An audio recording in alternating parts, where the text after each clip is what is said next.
So, last time you guys finished off with Django for the most part, and you put an end to the shenanigans that were happening aboard Talos I. And as you guys were here, it sort of led into a quiet tone as you had the apex above that was ravaging the space station. And Monstro swooped in and grabbed the apex and swam off into the distance, saving Talos I from destruction.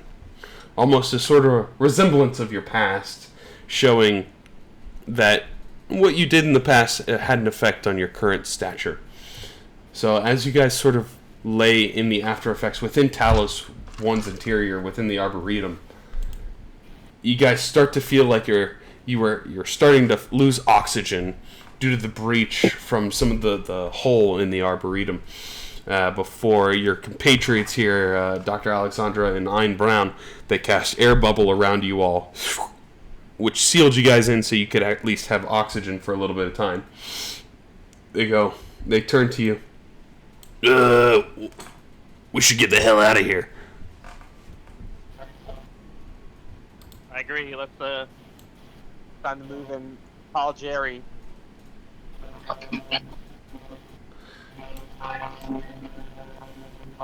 So would you guys like to just head back down to the shuttle bay before departure, or would you? What would you guys like to do? Because I can open up the map here for Arboretum. You guys would be in Arboretum 2 currently, which is the office level. That is, it's kind of like 50 to 60 feet above the base of the Arboretum area that you have. So that area there of Arboretum 2 would exist right in the middle part of the Arboretum here. So you guys are kind of above everything else. But there you do see like a giant slash. This crater goes all the way down to where you can see into some of the depths of the Arboretum. You can see some of the grass just piercing through in that chasm. So it is up to you guys what you all would like to do.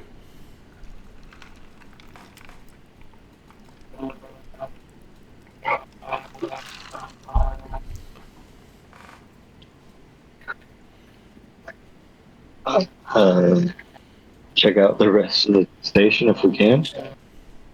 You feel like you could?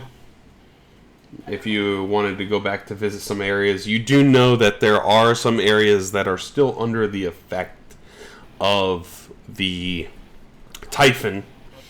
So it is still semi-dangerous in your current condition. Which, as you all are currently here, I want Cordell to go ahead and make a Constitution saving throw. What? Good. What?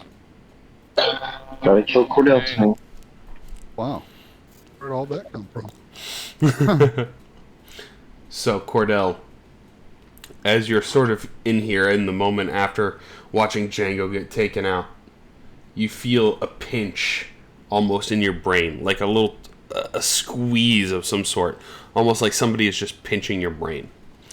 And you hear this subtle voice, "Please, no!" get squished out of existence. And as soon as that happens, you hear a sending get sent to you. Voice of someone long untold says, You managed to get rid of the seed, the tadpole implanted in you. Interesting. I guess I'll have to give you another one.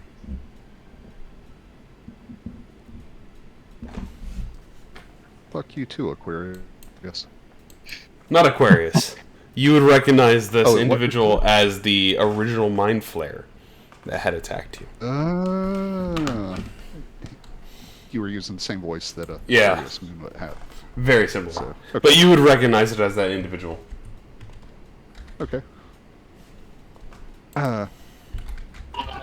Gave him a name in my backstory. I don't remember what it was, but I'll just say fuck you and whatever his name was. Fuck you, insert here later. Yeah.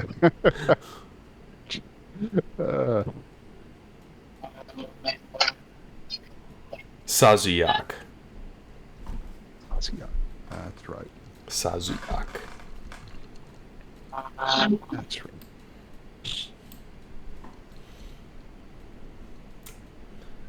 So you would recognize that as Sazuyak.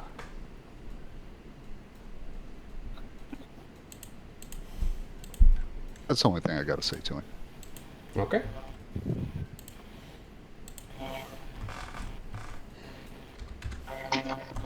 So, as you all are sort of gathering your things to head back down to explore some parts of the space station, Dr. Einbrown will approach over to you. He'll go, yeah, also, I wanted to let you guys know, I don't know if you heard, not too far from the space station is rumored to be sort of a library of some sorts.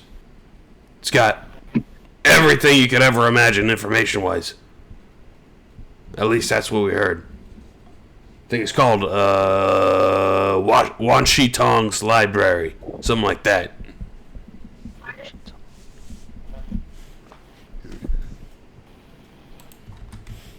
Okay.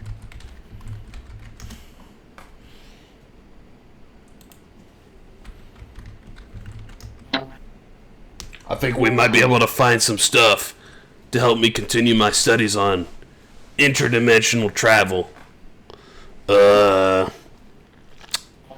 Yeah, there's a lot of stuff out there in the astral sea we don't even know about. It's kind of crazy.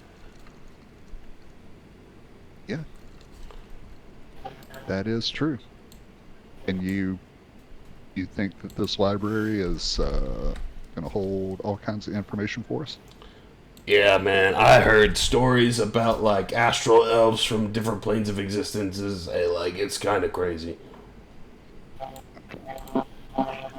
Also, these clown people, am I right? Like, they come from somewhere. Yeah. I don't like clowns. I'm not fond of clowns. The only good clown is a dead clown. I agree with you there, Fred. Can't say I had the best first impression of them after, they attacked us earlier. A few days ago, or a day ago. Yeah, those guys sucked.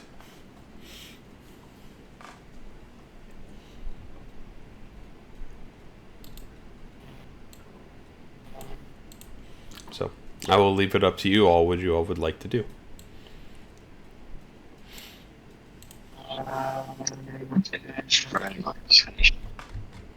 For some stuff, and we go to the library. You gonna look for more stuff on the way back down?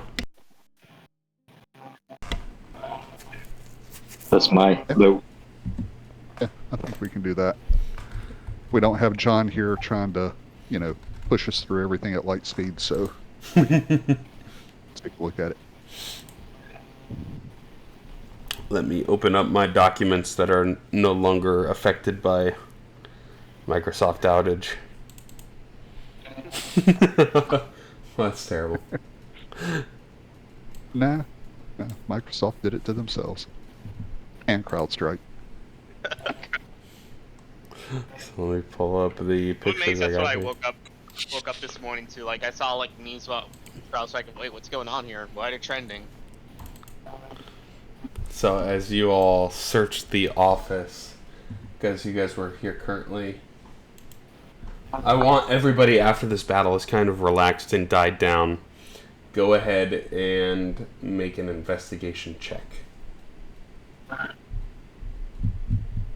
gonna cast guidance. Oh yeah, I cast guidance on Cordell.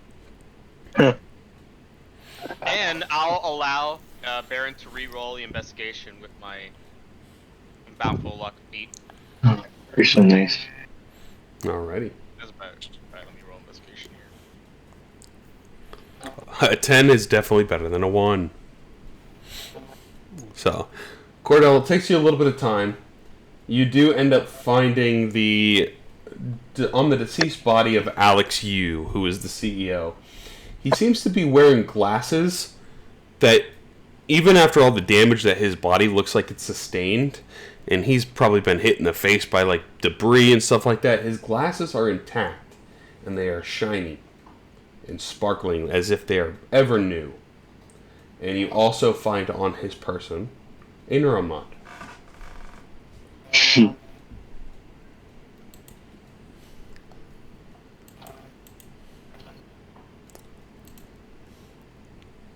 So I'll drop the neuromod in the inventory for the party.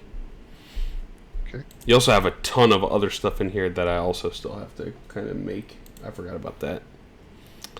It's okay. I don't. For Edward Kenway, I think it was. Yeah, John's not here at least, so that'll kind of help.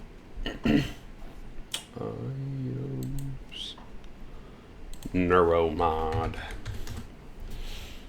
And the glasses, you are not sure what they are, but they definitely do seem to be magical of some sort.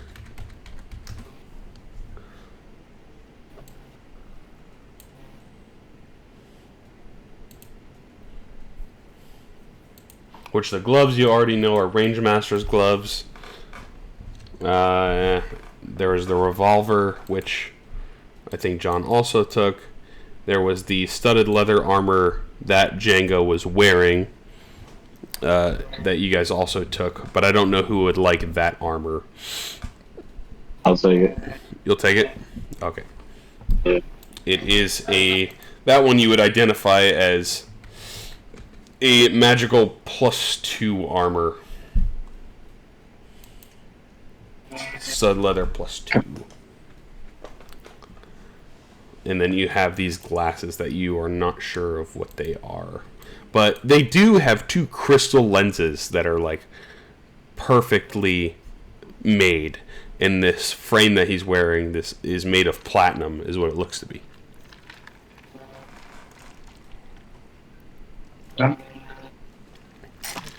Figure it out later.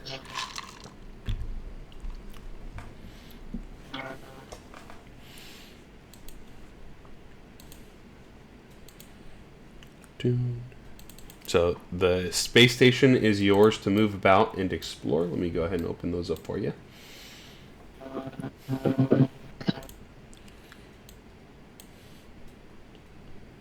And you guys would note your ship is in the shuttle bay, which you just have to take the 2 lifts directly north of your current location down to the get to the lobby, which from the lobby you could go south into the shuttle bay.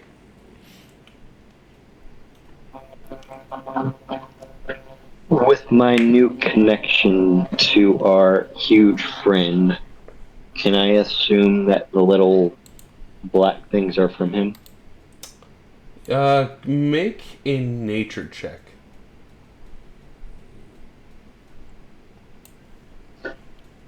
Look, it's nice. Book it. You get the feeling that some of the influence you're feeling is most likely from him. You're not sure how closely related, though. Whether if your power is actually stemming from the Typhon, or if it's stemming from influence from this creature. You're not sure of the physiology aspect. It is more so what it is. Alright, let's keep going. Okay, so I'll let you guys move your tokens.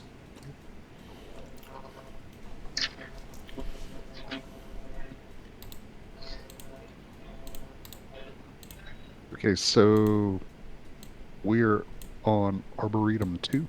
Correct. Which is the office, which if you have Arboretum 1 up, where the big square is in the middle, that's where the office would be.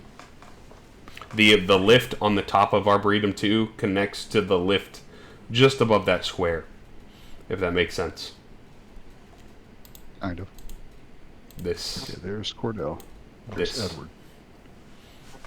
Edgeward. Aaron. And Garrett. Yeah, that down arrow on Arboretum 2 connects to the up arrow where I put the arrow on Arboretum 1. And that's...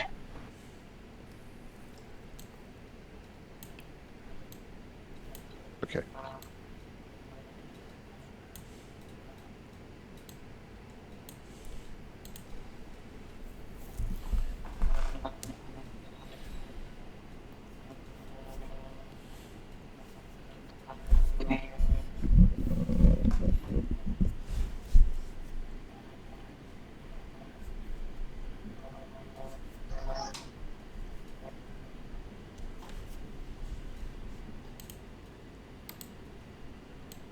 Following. Okay. So you guys are heading down. And for simplicity's sake, since they are not there, I'll delete their tokens.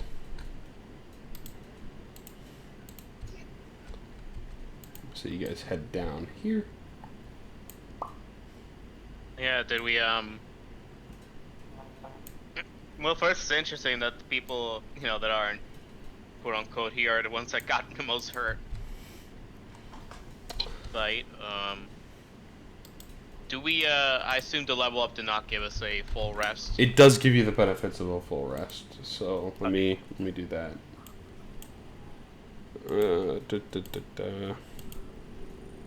And then I will take the cannon and edgeword and edward out of the tracker here. Boop. Okay.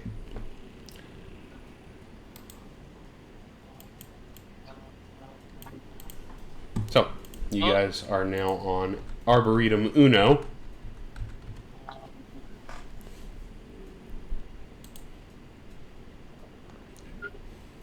Okay, I'm going to close Arboretum.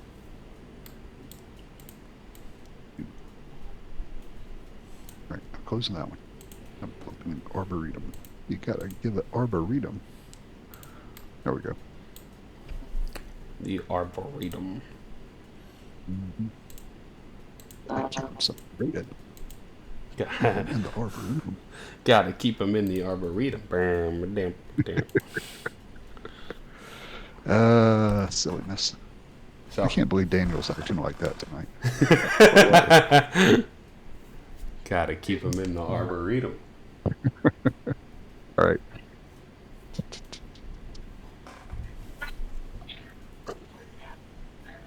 All right, Garrett.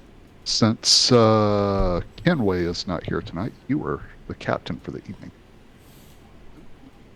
So I'm the first mate, so yep, then the acting captain. In that case, I assume we're gonna, you know, basically finish off exploring and then go right back to the ship. So I'm gonna use the contact. I'm gonna contact with the psychic whispers, Jerry. Okay.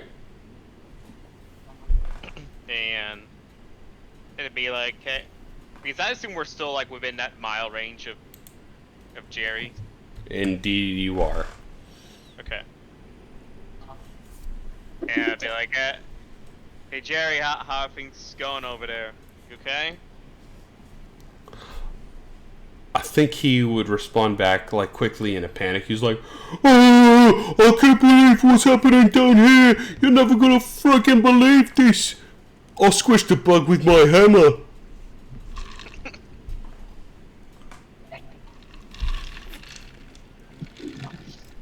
I'm like, good job, Jerry. You did it. And then it almost, I like to think of it as kind of be like over the phone. Like when you're talking to somebody, you probably hear like, "Oh, that looks delicious!" And then he's like, "No, don't eat it!" And so,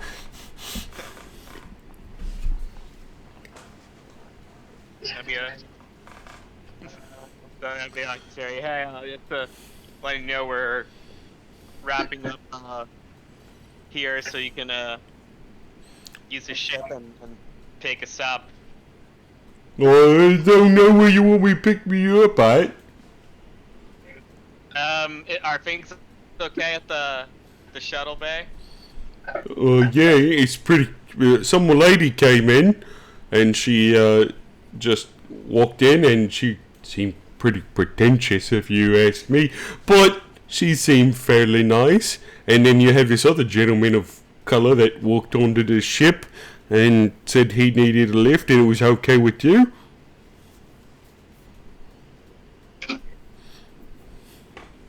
You didn't give him the ship, did you?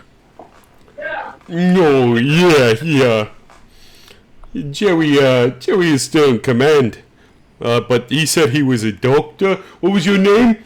Dr. Igayo? He said he's Dr. Igayo. And the other lady that showed up, was your name Donkey?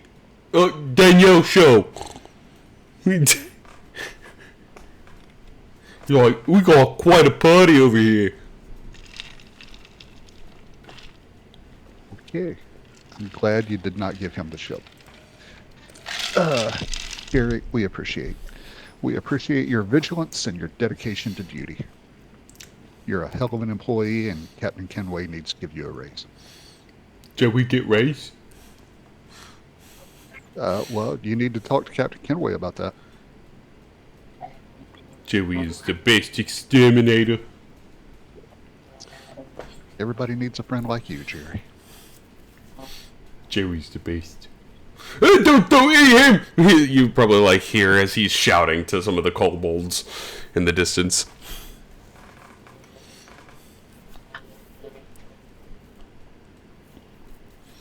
Alright, let's I guess we'll continue moving forward. And I'm also going to do the embalming bond. The Okay. embalming bond? Emboldening bond. Emboldening. I thought you said embalming bond. I was like, okay, that's odd. Bombing bond. He just rubs Vaseline all over you.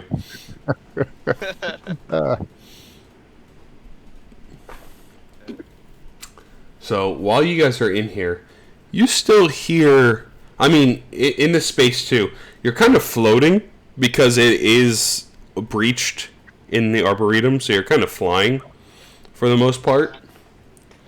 So, yeah, you're able to will yourself in certain directions because you have a little bit of air in your space. You can kind of like kick and drift.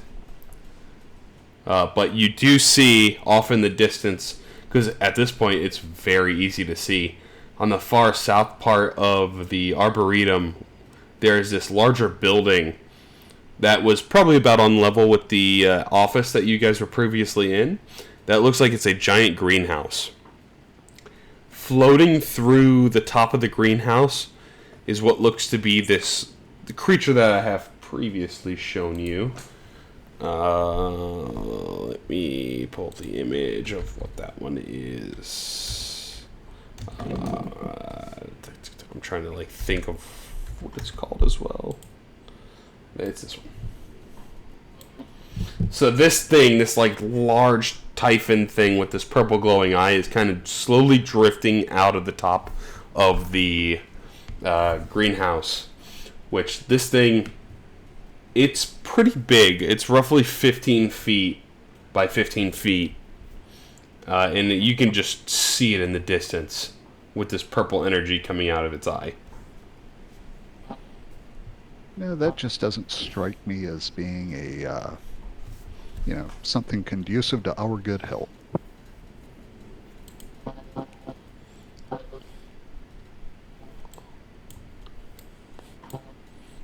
I think we should avoid it. Yeah. I don't like that. That guy would be, I'll put a circle down where he would be. Probably be like right about there. He's about that big.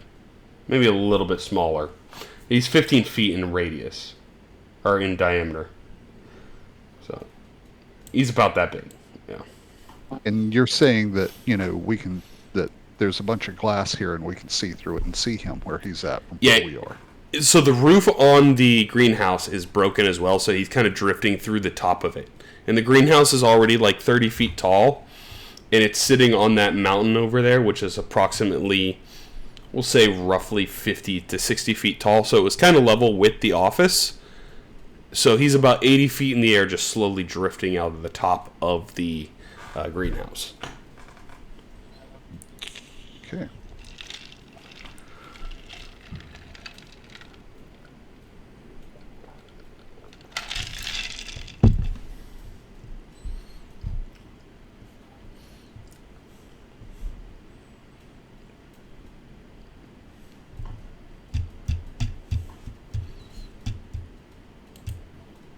It's up to y'all what you all would like to do.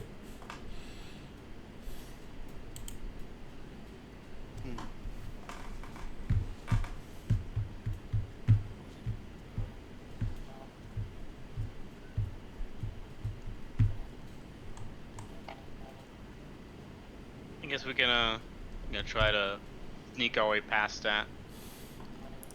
I mean, it depends on where you guys are trying to go. Because that is all the way on the far south side. If you guys wanted to go to the shuttle bay, you would just have to go north.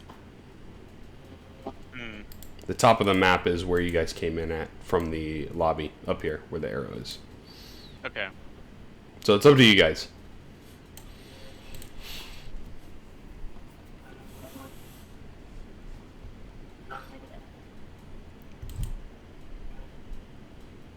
Oh yeah, that reminds me, Pat.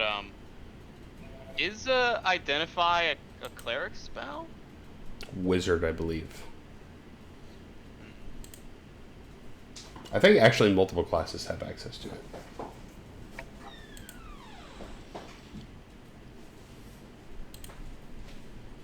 Spells.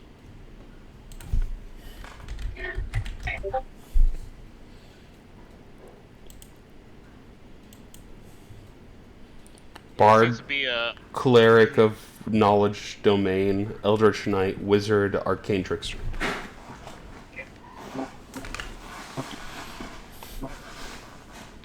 I don't have that because I'm like, oh yeah, I keep forgetting to like prepare spells, even though I think the ones I have are.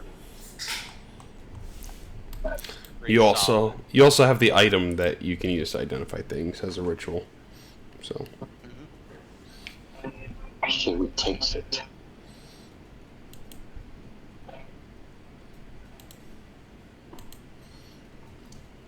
Yeah, I think we can continue exploring. What do you guys think?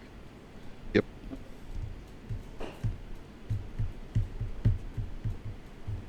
Yeah, Sorry, I so we can- think that exploring is a good idea.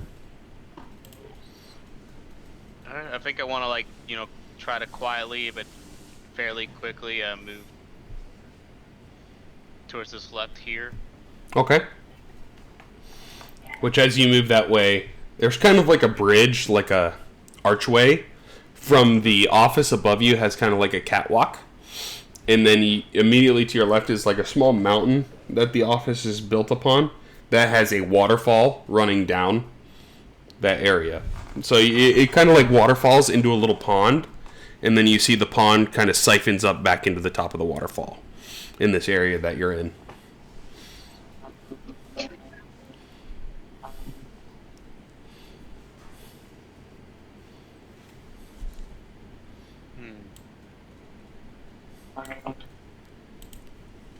You know what? I'm going to do a ritual cast of.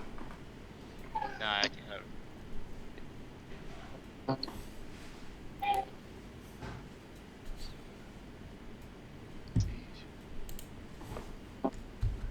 I'm like, hey Baron, do you have a detect magic?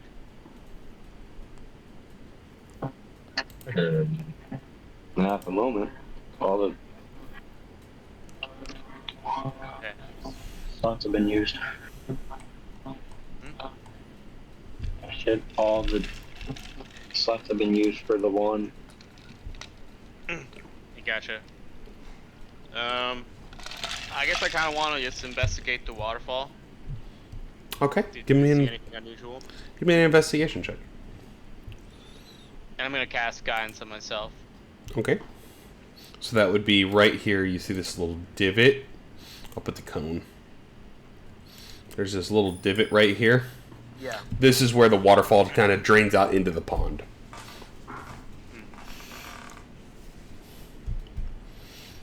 So, investigation check. Yeah, you're looking through and you're like kind of expecting it to be something. And you're like, oh yeah, this is definitely interesting. You're looking through the water and you can see it's kind of like a solid rock. And as you touch it, it's actually glass. And you like get a little bit closer and you can kind of see through the glass and you can see the pipe work that's pumping up the water from behind it. So it's artificial rock that is here behind this waterfall. That's just illusionary, almost, using some glass technology. But there doesn't seem to be anything in the area that you'd be looking for.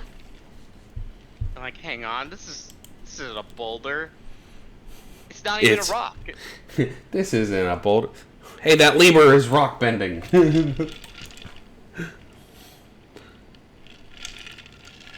Yeah, so the waterfall's just... And you can just... You peer through it, and... Yeah, it's nothing special behind it. Although the technology is kind of interesting of why they would want to use a glass proofing instead of just an actual rock here.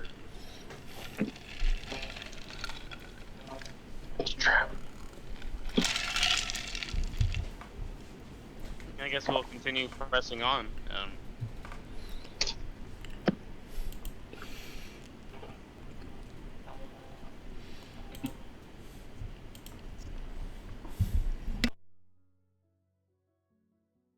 Alright, so I guess we'll go and...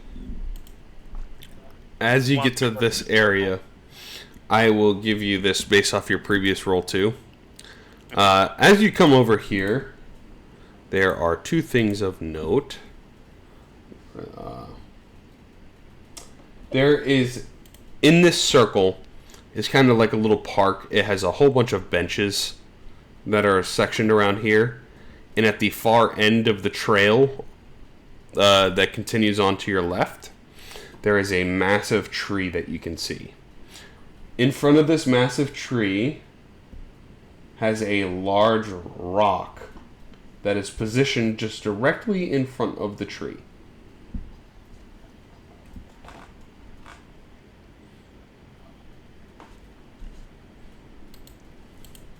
And I'm like, oh look, another fake rock.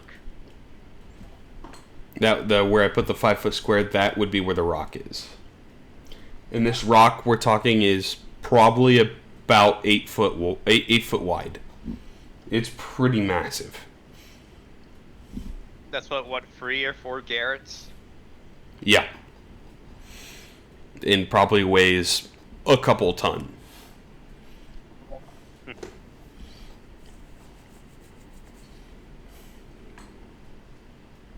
Hey, Cordell, you want to investigate that rock? See if it's a fake? You talking about this one right here? Yeah, that big one. All right, I'll go over and investigate it. Alright, I'll cast guidance on you. Okay. Go ahead and give me an investigation check, Cordell. Get the default natural 20. Cordell, you notice this rock is heavy. And it is kind of depressed and sunk into the ground.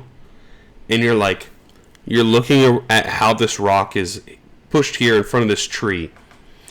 And then you're doing a little bit of digging onto the tree, like looking at the tree. And you're able... It's kind of like one of those weird puzzles when you're looking at a picture and you don't see it inherently. But when you kind of zone out, you see what the picture is trying to tell you. And it's an arrow that's pointing underneath the rock from the tree. You see the lines of wood in the tree make an arrow that is pointing right under the rock. And you're like, this rock, there's something here. We just got to be able to move this rock.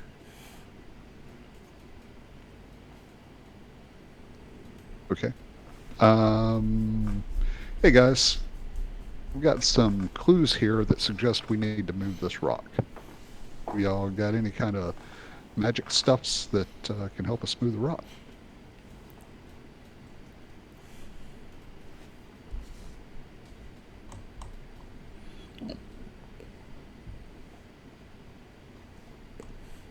I do. Okay. Go for it.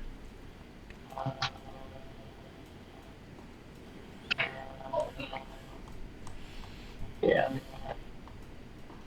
I cast Reduce on the Rock. Reduce on the rock? So it shrinks by a size, right? All of its dimensions are halved. So it shrinks to like a 4x4 and just clumps onto the ground, which immediately, as soon as it hits the ground, that's a great use of the spell, by the way. You see a letter, you see a pair of boots, a neuromod, and a recycler charge inside of this hole. That was almost like it was covered up by this rock intentionally. You might have found the best item in this dungeon, by the way, in this hole. All right. So it's a neuromod, and what else? I will put in the party sheet here. You find another neuromod, a letter, a recycler charge, items, recycler charge, and a pair of boots, which as you're looking at the boots, they kind of look like Hermes' sandals. In the sense that they have little wings on the offshoots of the ankles.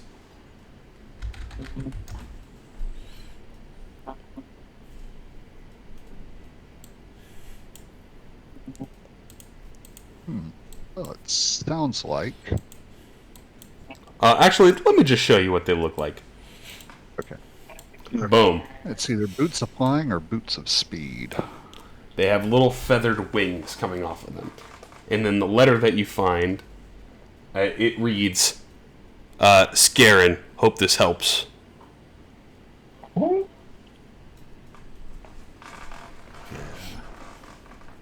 don't think Scarin's getting these boots.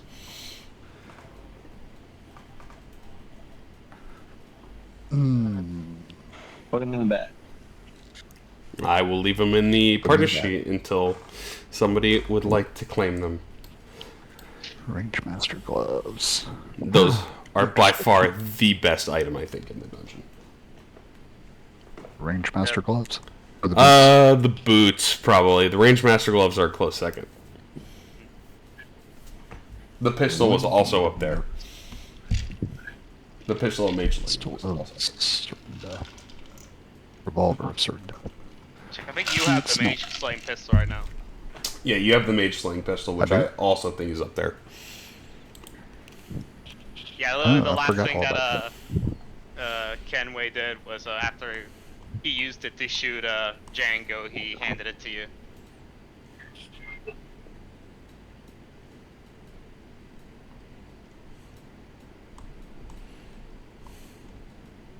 Yeah, I don't have it in my inventory.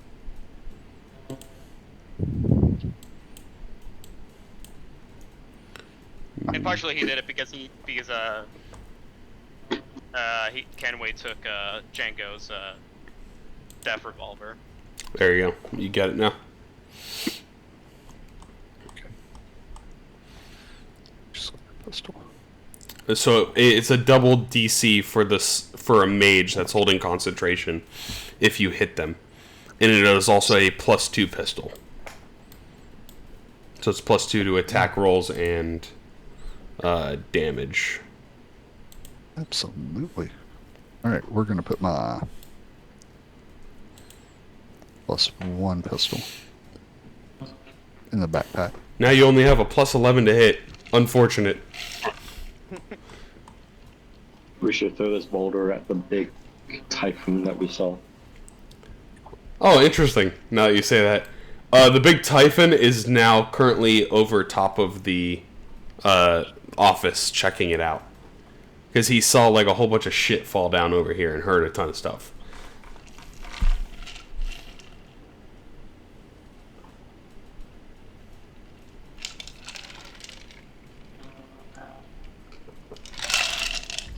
You can't just have the good items for free, my guy. You gotta have something in your way. Mm-hmm.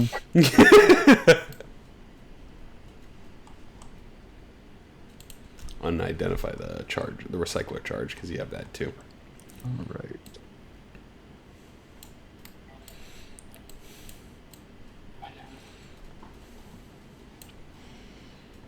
So it's up to you guys. As that typhon, that large typhon, is kind of looming overhead, immediately to your south, you see what looks to be a giant rock pillar that kind of looks like it could bridge over to the office.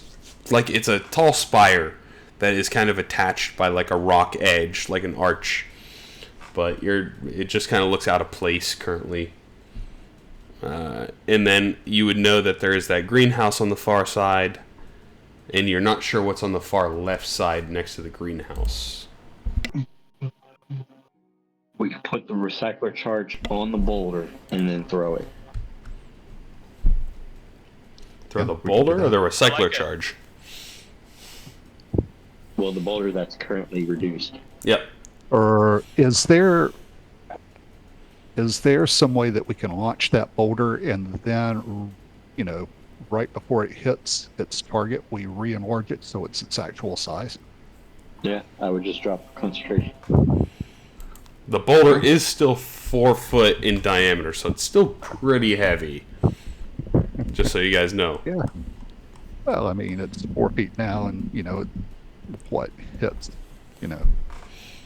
pretty fast. It's going to do a ton of damage, and then if we let it expand to its 8-foot size, it's going to double. So you're looking at, I don't know, 8d6 points of damage, maybe, like a fireball. Depending on how you guys tend to lift this giant boulder up. 4 foot is still a pretty big boulder. We need a cannon. We got a ship. Jerry just swings in and runs over the Typhon. He's like, "Get the fuck in here!"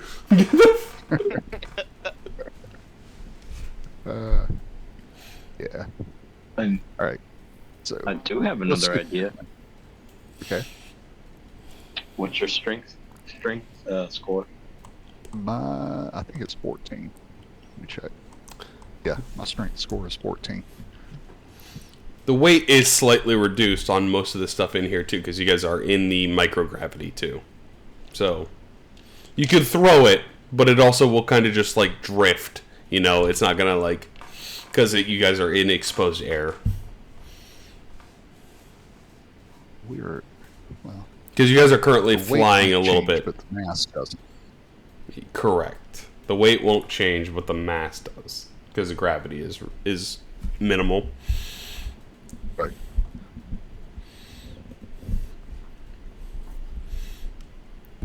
Also, I like this idea. Because I also like what this bad guy can do. So... So if we can figure out a way to launch this, boulder, at high speed and then enlarge it right before it hits. Yeah, I like it. Yeah, I think it could work if we I want to let you remind you guys that this monster that is flying towards you is called a telepath, by the way. I mean, I assume that we see it and we recognize it as a telepath, or we don't. You do recognize this as a telepath because of the instruction from Alexandra, who has previously told you that it is the same thing that was mind controlling all the people in the crew quarters. Okay. So I'm thinking maybe we can, if we're able to somewhat lift and then push the boulder so it can Yeah, you can attach. You can lift it and it just kind of floats for a second, and then you push it and it just kind of drifts off slowly. A lift and shift. A lift and Throw shift. it above it, and then it drops. And we also can have the recycler charge, and that could give it a boost. I like it. So what's See, I knew your with strength, crazy ass Lewis? users useful. with Garrett? I like. Do you see these guns? And they're small or halfling. It's a whopping 8. Okay. So I'm just gonna boost Cordell's strength with guidance and the emboldening bond we got and all that.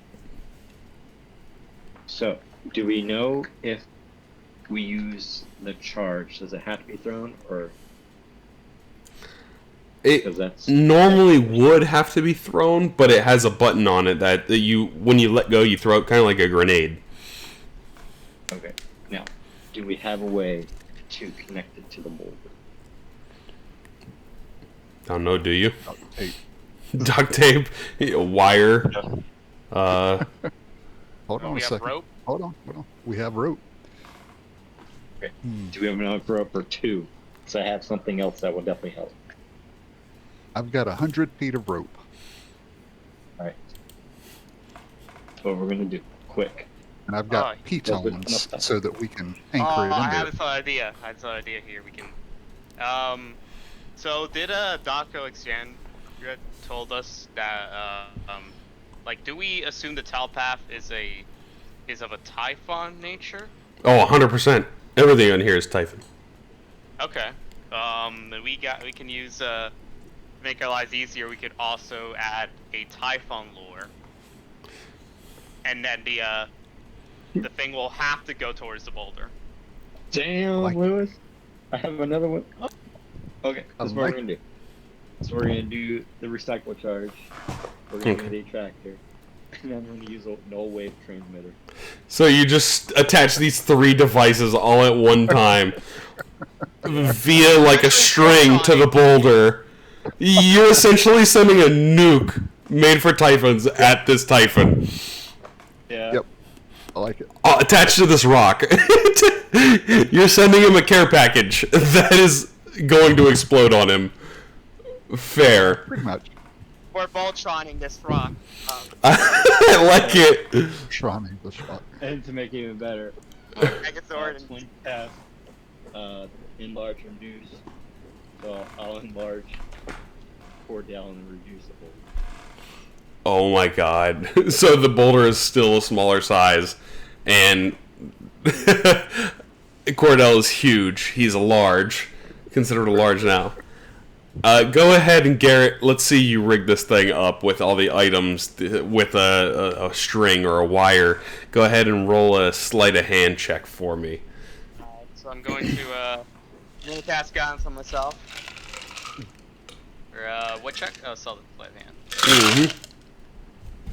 So who needs? Okay, so that was Baron who needed. I'm the going slide. to I'm gonna knack. Okay. You guys are going to do the group damage for me, but Cordell, you're going to give me an athletics check as Ooh, you that's a yeet nice this match. giant boulder. So Garrett rigs this thing up with these 3 triggers at the same time, and you're going to yeet this mofo like as hard as you can. Does the 23 work?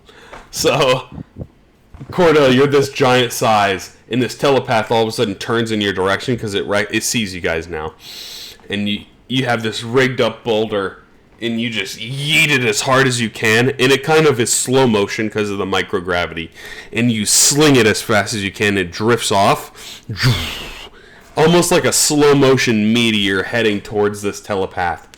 And you see for a moment this purple energy surrounds the meteor, kind of slowing it down, before the Typhon lure lights up. And it just kind of gets zoomed in on the Typhon lure as it drifts in towards it.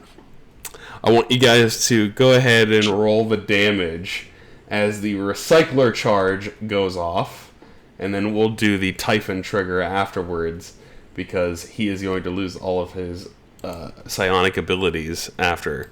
So let me pull up the recycler charge, and I can tell you how much damage it is as he kind of drifts in towards the boulder while he's holding it. He auto fails the save because he can't resist it because he's a Typhon.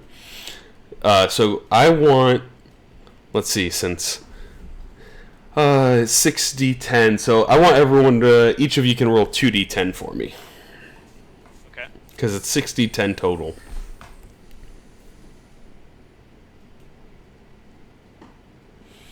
Nice. Okay. As soon as the recycler charge goes off, he kind of gets sucked in towards it, and you see him fading in and out of existence. And then all of a sudden, the Typhon lure stops because it gets sucked into the recycler charge, and then you see the null wave go off. And then you see all of a sudden he goes from this flying position overhead towards you guys, and he sinks out of the air almost like light speed and crashes under the ground. So I want each of you to go ahead and roll 2d6 additional.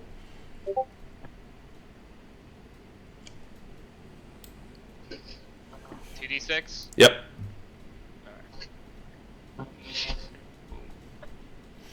And I need to look at how much HP this guy would have on average, but I'm pretty sure he's dang near dead if he's not. So you guys total 34, 37 damage. So yeah, so he's still looking pretty healthy, for the most part, but he is now, like, he can't fly. He can't use any of his powers. He's kind of frozen there in place because of the null wave is affecting him. So I want all of you to go ahead and let's do this as a. We'll give it a crit for each of you because he literally cannot move. His powers are not activated currently. So all of you go ahead and roll an attack at advantage, and if you hit, you get critical damage. Nice. So you just roll it at 20? Sorry, not 20, a 20, D20. Yep. Just go ahead and roll your attack like you normally would. Because you see him kind of sink there and you're like, ah! Just explode him with fire.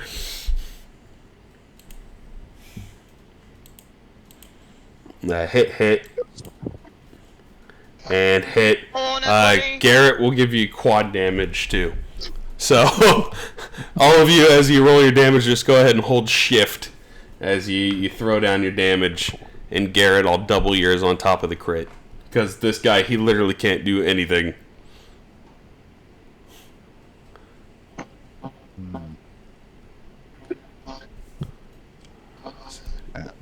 Okay. Okay, so I'm gonna have to do it. Yeah, just hold shift and it should get you. Okay. So as you guys explode 110 damage into this guy while he's on the ground, he just explodes. And there is no more telepath. Well, as I click... I'm glad we fought this guy. I'm glad that y'all agreed with me on fighting this guy. I love when a plan comes together. That was cool. I love that. I like it. Now that is teamwork, my friends. Teamwork makes the dream work. So you guys are out of combat.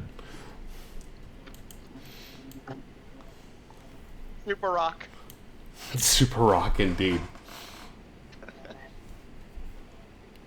So is the rock like still intact or? No, it got sucked into the black hole of the recycler, which you would see probably a couple of cubes of like this brownish material, which is natural organic material, that kind of get dispersed. Yes, they would kind of be floating in the air because they can't really drop to the ground.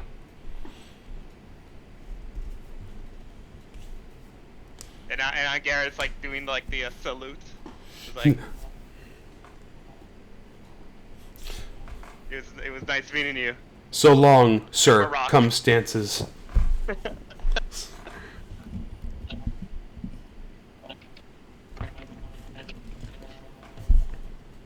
So, the world is once yours again to explore. Man, that was cool. Yep.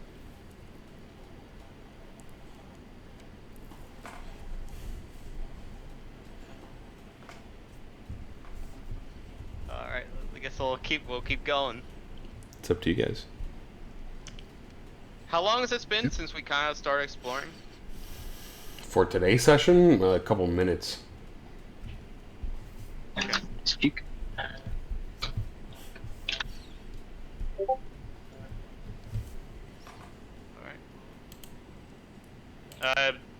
So I assume this area did we see anything like of interest in the area with like the benches and trees or?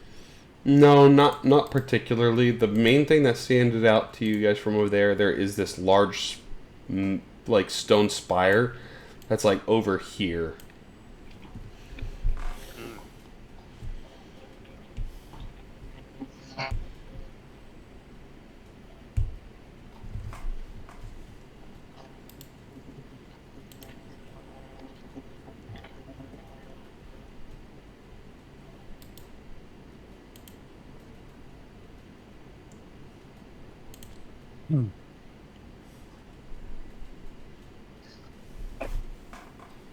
Alright, let's keep going. Alright, so I assume that arrow leads to like another floor. So that one on the right was where you went to go to the bridge before. Okay. So we don't need to do that. So I guess I'll keep going down here. So is there anything? In here, Opening? this is a storage room that looks like it has a whole bunch of, like, it was an armory at one point, but now it looks completely looted. Like, they took everything out of here, and it probably got dispersed throughout people that were trying to hold their own during the Typhon attack.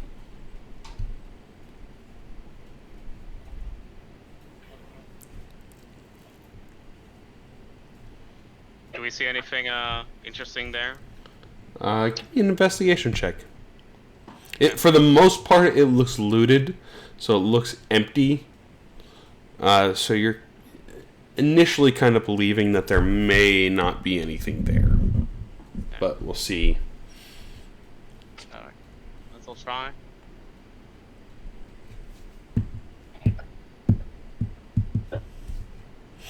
Yeah, as you're looking around, you see a couple of shelves and a couple of racks on the walls that look like they once had guns or whatnot hanging on them. Had weapons of some sort. You're looking under the floor, trying to peek around, see if you can see anything, and this place looks empty. You're like, oh look, there's a bullet, and it's an empty casing shell. Nothing seems to really stand out here in this room.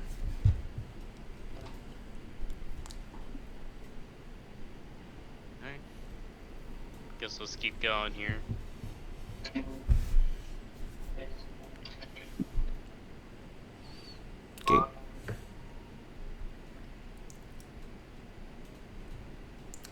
So you're if you continued straight, so direct south, that's what led you to the crew quarters below.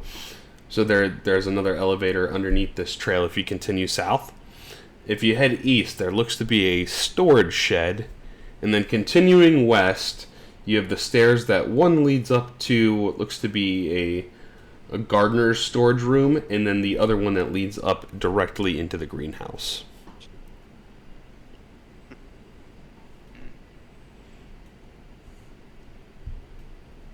Yeah, I guess I want to see what's here. Okay. As you come over here, there is a storage shed, which looks like it requires a passcode.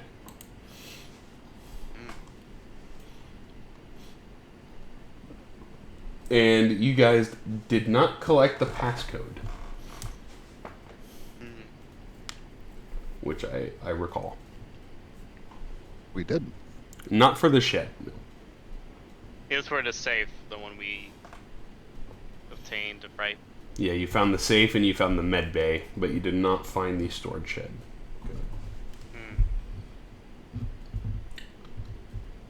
So there are other ways to get in, but that is up to you guys to be creative. So is it like what kind of door or entrance are you looking at here? It looks like the similar thing that was surrounding the sort of security booths. So bulletproof kind of door, has a shimmering effect on it. You're not sure how it's locked, but it does have a keypad where you can punch the numbers in. And apart from that, there doesn't seem to be any other way inside of this storage shed. No windows or anything.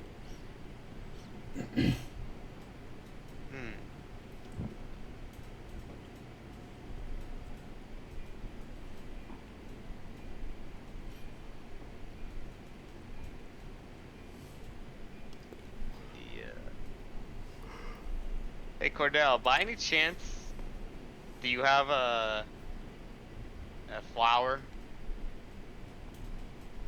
Flower? Yeah.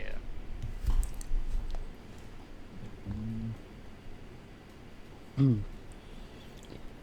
I don't. I'm not seeing anything in my inventory. Now, if I were playing Schrodinger, I would have a 5-pound bag of flour. You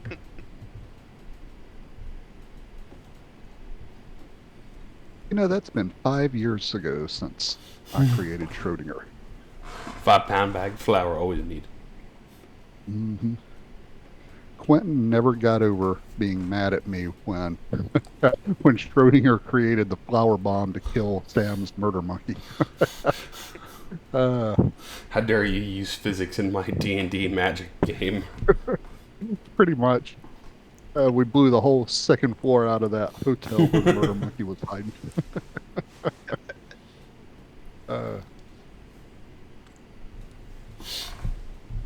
So what you thinking here, Garrett?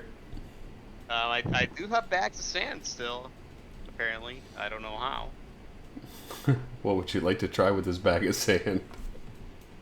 I'm gonna see if I can like pour some over the keyboard and maybe see, so we can kind of see where it's like sticky, and kind of that way we can reduce our odds of like figuring out the passcode.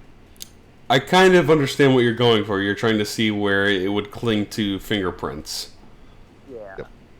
I kind of get where you're coming from. So go ahead and give Wait a me. minute. Wait. Okay. I have a way for us to do that. I can sacrifice a bullet, and we can use gunpowder to do that. Okay. All right. I can take the projectile out of the bullet, and then you just. It's basically it's a little more flammable than the actual fingerprint powder I used when I was a investigator. But yeah, you can take the powder, dust it on there a little bit, and that should give us enough of a pattern to see which keys are the ones that we need to punch. Okay, I like it. Give me. Let's see. Let's do a combined effort here. So Garrett and Cordell, go ahead and make sleight of hand checks. And I'm gonna cast guidance on myself for sleight of hand, since I believe I'm proficient. I don't know if you're proficient at all. No, I am not. Okay, so I'm gonna cast guidance on myself now. So we'll group effort here.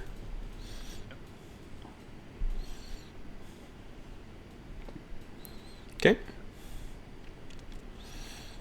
So Cordell, you sort of prep the effort here and put it on there, and Garrett is sort of deciphering, for the most part, of what numbers. And there's only 2 numbers on this keypad that are touched, it looks like. The number's 9 and the number's 6. And it is a 4-number code. So I will let you decipher what that code may or may not be.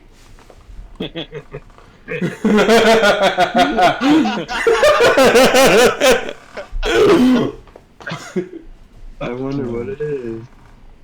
Well, Lewis, you, my friend, are the rogue, so I will leave that in your capable hands.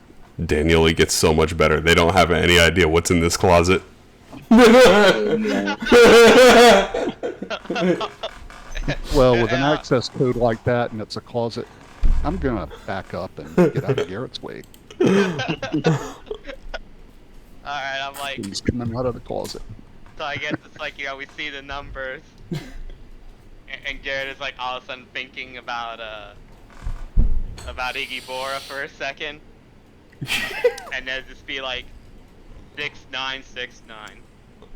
And you watch it light up green and go and slide open.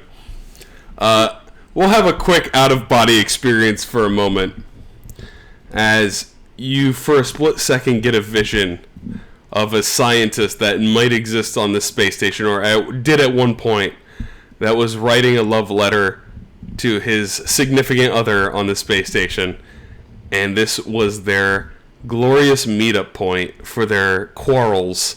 As this door slides open, you see rose petals scattered about the floor. You see hearts shaped on the wall. And inside of this storage shed looks to be... let me look at what number this is again. You see a Typhon lure, a null wave transmitter, a love-looking potion, like it's a potion that has pink and a heart on it, a decanter of some sort that looks like it may or may not house a liquid, and a staff in the shape of a flower.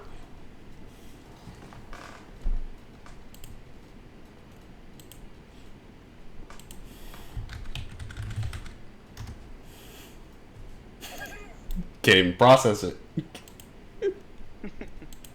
And I'm like, Gary's just like, whoa, what happened here? This definitely looked like it was somebody's personal playroom. In which the one is easy enough to identify, so I won't even have you guys identify it because you guys already have one of these, I think. The decanter you would recognize as a decanter of endless water. So they were probably trying to stay hydrated for long periods of time.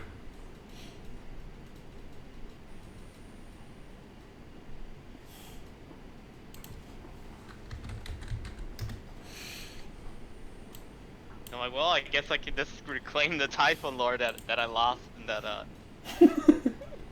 by launching Circumstance. The Typhon Lure and the Null Wave. I think it was Baron who used the No Way, so I think he could probably get it if he wants. Let's get Baron the Null Wave.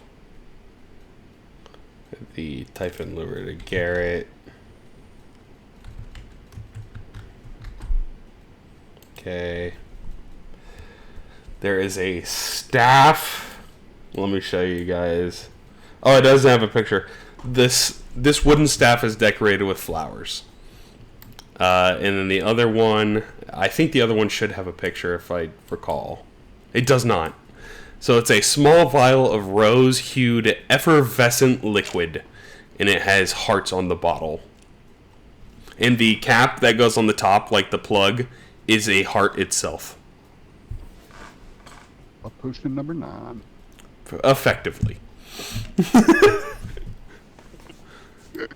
I might have given you the most powerful item in the game. If used effectively.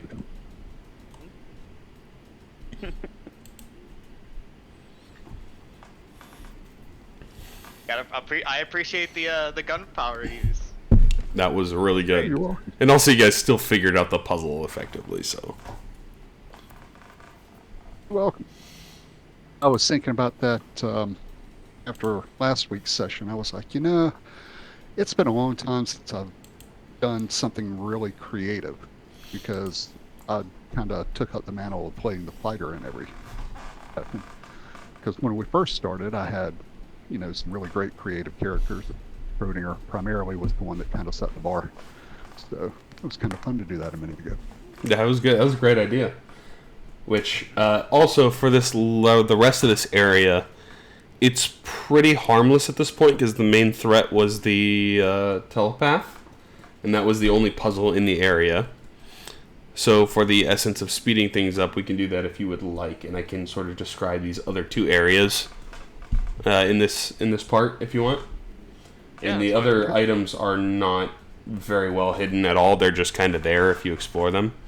So without the threat being in this area, you guys venture into the far bottom right, which is where the actual Arboretum's greenhouse is. This large glass building. It looks like they were growing a ton of different food here.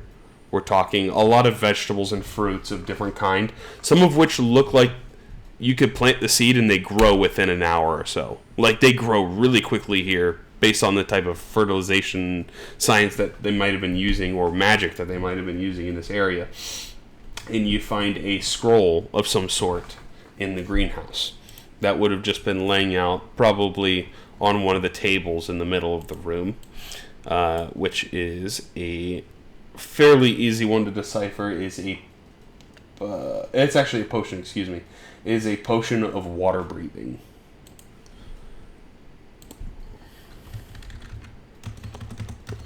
Why do I keep clicking NPCs when I want items? I know what I want, but I always click the wrong thing. Potion of water breathing. That may or may not come in handy at some point in your adventures, so it'll sit in the backpack where it will live forever. Venturing on into the far left side of the Arboretum from that location is another area where they look like they grow a couple plants and fruits, more experimental stage instead of larger scale. and there is a storage shed that's immediately next to it that has a hoe, a whole bunch of rakes and whatnot for tending to some of the gardens, and a single scroll. And the scroll, this one is actually a scroll. As you look at the scroll, easy enough to decipher, is a scroll of speak with plants. Almost as if somebody was talking to plants to help them grow, kind of thing.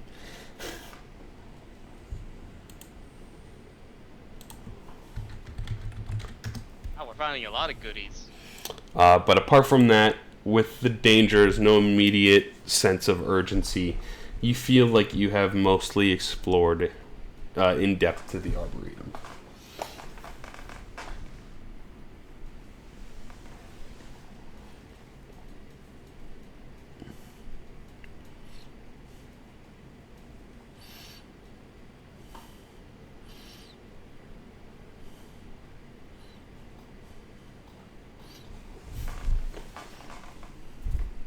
So, back on you guys.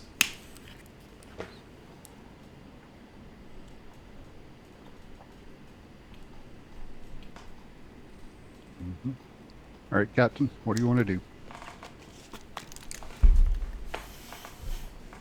Yeah, I'd say we continue. Since you already explored, I guess it's either. Trying to remember if there's any other. Do you know of any other area that we have left to really explore that we still can? I mean, I'm trying to think of what else was. You had the crew quarters a little bit left that was in there. But that one might be more dangerous because there was kind of a bigger section. You guys explored the psychotronics in its fullness, the shuttle bay in its fullness, the bridge in its fullness. The other thing was the lobby. You guys didn't fully explore the lobby. I saw you go to the.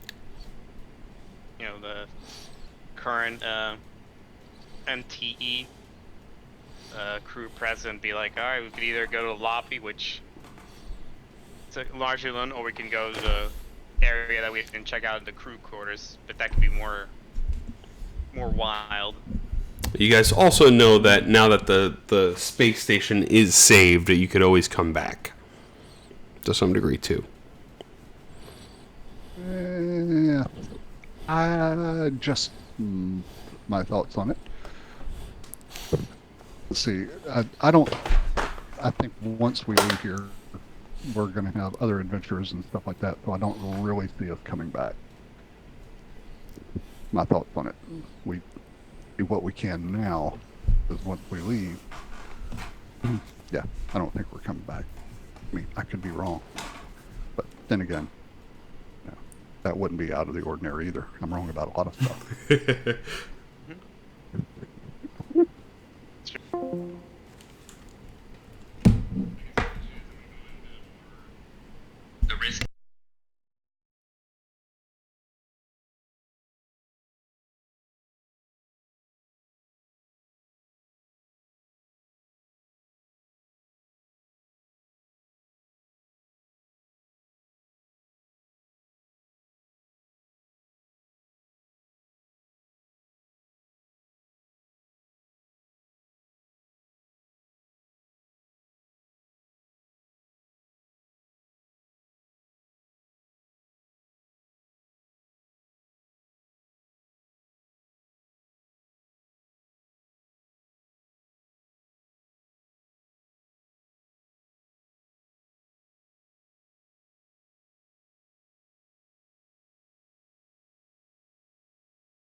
As I'll look for these pictures for you, Lewis. So I have. Can you see the party tracker, Lewis? Mm-hmm.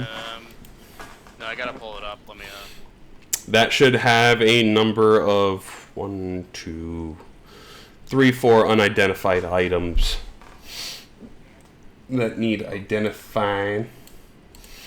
So go in order here. I guess we already know what the bead is and the decanter. The star with the glasses. The glasses, okay.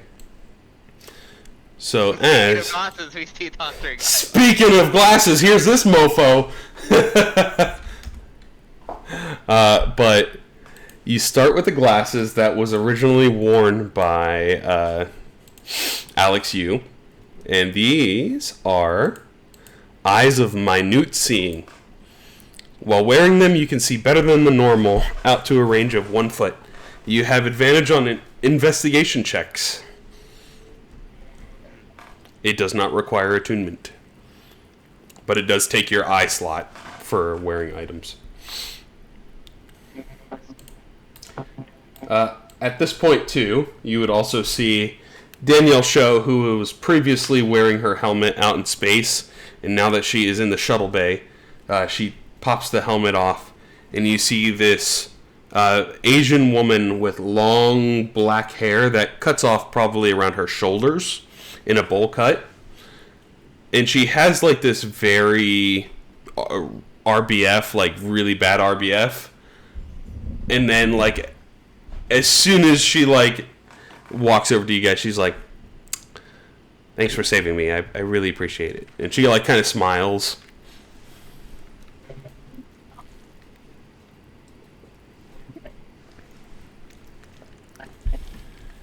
I'm like, yeah, of course. Glad we were able to help.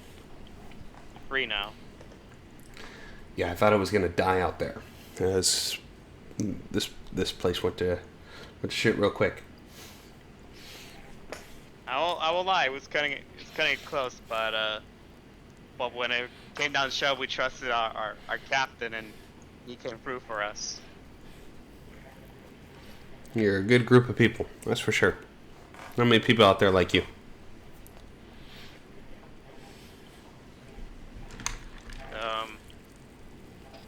So I guess we'll check out the boots. The boots is my favorite item, and it's probably going to be yours too. As you sit here and hone on these boots, you immediately get hit with a little bit more powerful magic. It does require attunement, and these are winged boots. While wearing these boots, you have a flying speed equal to your walking speed. You can use the boots for 4 hours total a day. Or 4 hours total, and they regain 2 hours every 12 hours you don't use them for flying. It's like some weird caveat to it. Oh, that's really odd for the game mechanics. So just every day, you can essentially use them for 4 hours, and then you have to go a full day without using them to get all 4 hours back. Is the best way to sort of rule that. Question: I assume they take a shoe slot. They do, correct. They take a shoe slot, and they require attunement. So you can't use your padded shoes and the winged boots at the same time. But also flying has its own benefits in the fact that you don't make sound when you're flying. You could float if you really. That's the caveat to that. But I'm already super stealthy.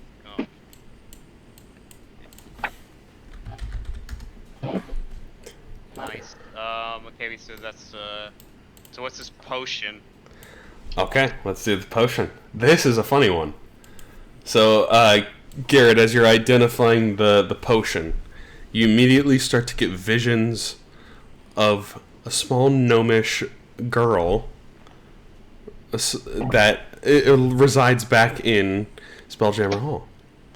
As you sort of continue identifying this over the next 10 minutes, you feel this tingliness that butterflies out of your chest as you reach this knowledge that this is a filter of love.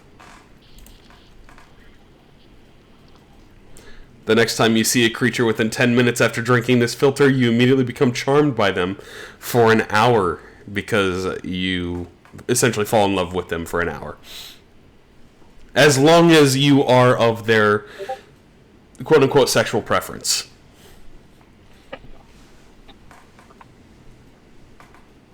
And I'm like, well, I mean, I don't need this. I'm already charmed. And I got Riz. It's a good thing to try to slip other people. And then be the first person that they see, essentially.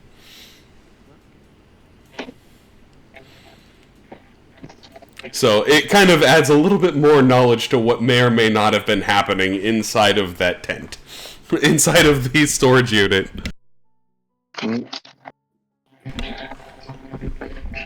So, and we ran that code that we just punched in. 6969. So, that leads the last thing that you all found inside of the storage closet, which is a staff that is decorated with flowers. It is a staff of flowers. It does not require attunement. It can be used as a quarterstaff, and it has 10 charges. When you're using one of the charges, you can make a flower sprout from earth or soil. It's a very mundane magical item, but it also acts as a quarterstaff. So,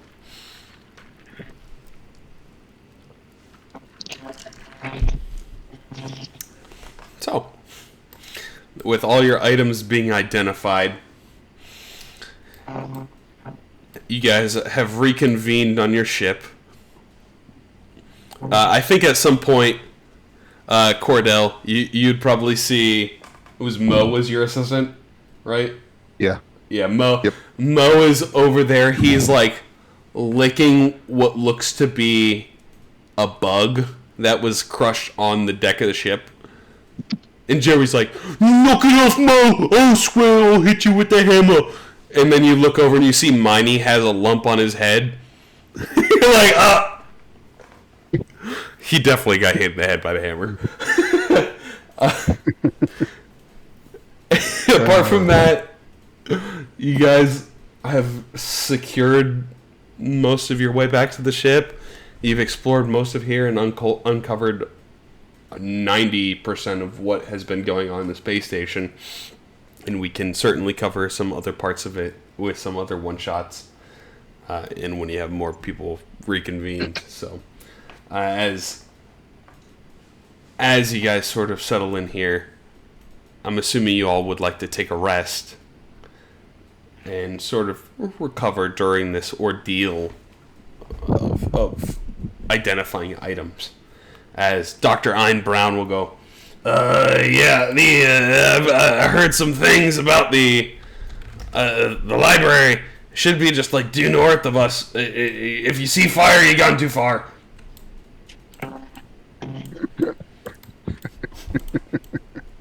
If you see fire, you've gone too far.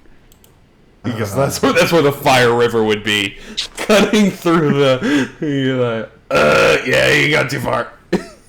So, Dr. Ein Brown will also describe he's heard rumors. You should see some drifting sand in the area, and that's how we know we're getting close to the library.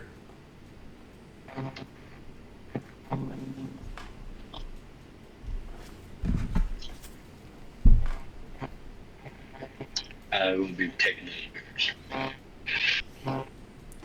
What was that, Danny? I said I'll be taking those boots. You want the boots? Okay.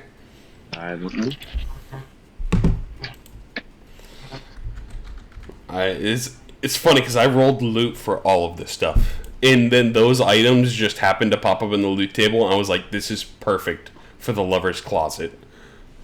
So I was like, "They're all there."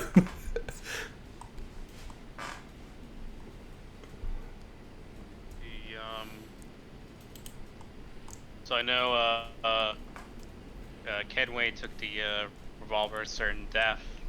Yes, I just have to actually make the stats for those and the Rangemaster gloves. Okay. He took those too, I think. Everything I thought else it was is... Cordell, Now, he gave the pistol to Cordell because the pistol's a +2. Oh yeah, that's right. They did it. They did And a swap. the revolver is not... It doesn't have any bonuses because the bonus was tied to the gloves. That's fine. But these are items that you can also have made for you now because you know what they are. So... I guess the question is if I'm wondering if I could like swap between like with an action or like part of my movement, the goggles of Knight with the eyes of minute seeing. They both require attunement, right? No. Let me double check this. If it require, I'm ruling it. You can change attunements on action. So you can use an action to swap attunements. Right now I'm seeing here at the goggles of Knight are Not attunement. Correct. I think the minute seeing are, though. I think they weren't because I think I had that item. Well, if that's the case, then you could do it as part of your movement. You can just change them out. Cool. But you will lose your dark vision, essentially. Yeah, that's fine. Which most of the places you guys have fought in have been at least dim light. So it's not like dark vision is an absolute requirement. So yeah, I'll take the eyes of minute seeing unless someone else wants them. Any objections? Nope. Okay. 4 eyes can have them. Nope. You can be 4 eyes. Alrighty. So, what would you all like to do?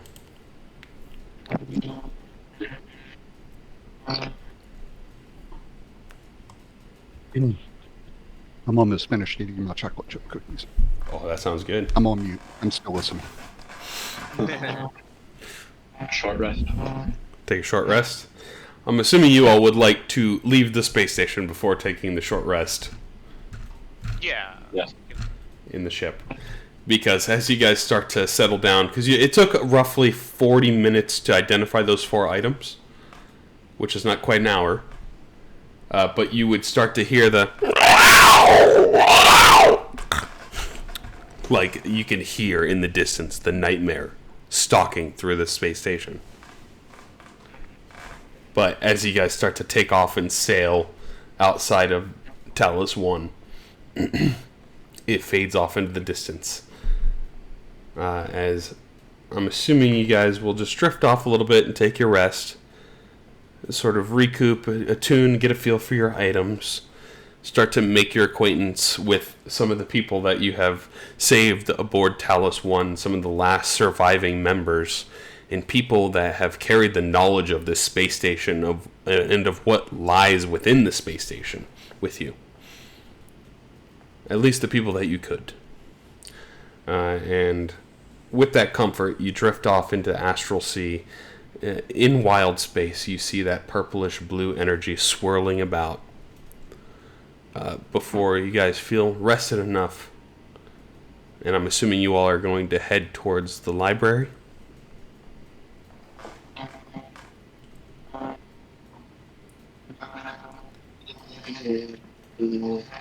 Yeah, before we do that though, Okay. I'm going to use an ability that has been a background so far. What is said ability? Well, it's called something else, but I call it temporal rewind.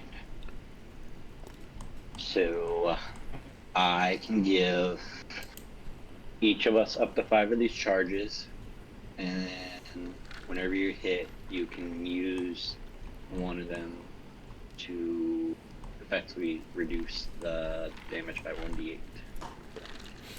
So you can... We get hit. It's not a reaction, so once you get hit, you can...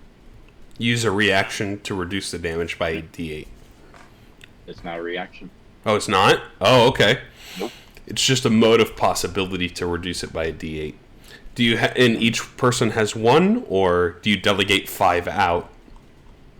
I have to use sorcery points.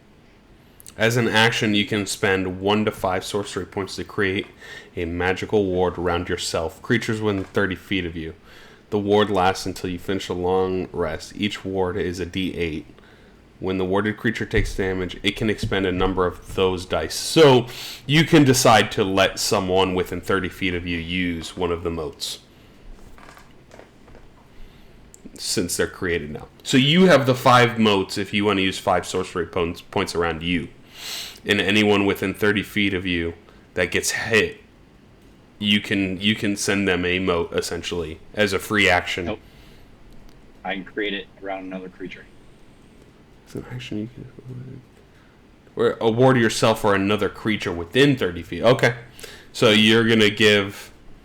So you have to choose how many motes each person has, essentially. I will give all 3 of us 3 of them. 3 motes, so 9 sorcery points. So you use 9 sorcery points, and each of you have 3 motes of damage reduction. So 3d8 worth of damage reduction is pretty good. And then you all are... Oh, go ahead. I was just going to say they look like little, those sundials. Little sundials. Little tick, tick, tick, tick. And you can see the light circle around them. But I'm assuming after that you guys will be headed towards the lighthouse. Then The library, yeah. The library. The library house. Lighthouse library. Yes. So, as you guys sail rather quickly, it doesn't take but 15-30 minutes before you start to see grains of sand drift by you. And then all of a sudden you come up into this mound of sand that just seems to be existing in space. As you see this mound of sand, there is a single tower that is breaching out of the sand that has a window on the top. And all you can see is this hill of sand, and then it has almost like a single stake tower that's super tall. We're talking maybe 100 feet, sticks out of the sand, and it has a window at the very top of it. And Dr. Einbrown will go, "Oh, I think that's it."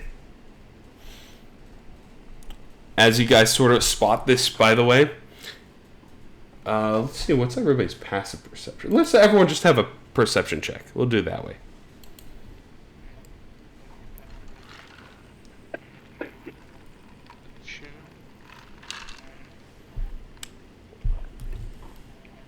I'm gonna knack. Okay.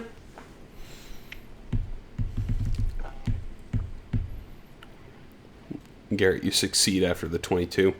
So, Garrett, you notice off in the distance there is a bunch of bats that are flying from around the tower, and they go inside the tower through the one little window that you can see. Well, that busts my theory about the librarian being named Rapunzel. It's better than you think. You haven't seen Avatar, Brett, so you're in for a surprise. No, I haven't seen Avatar. You're in for a surprise.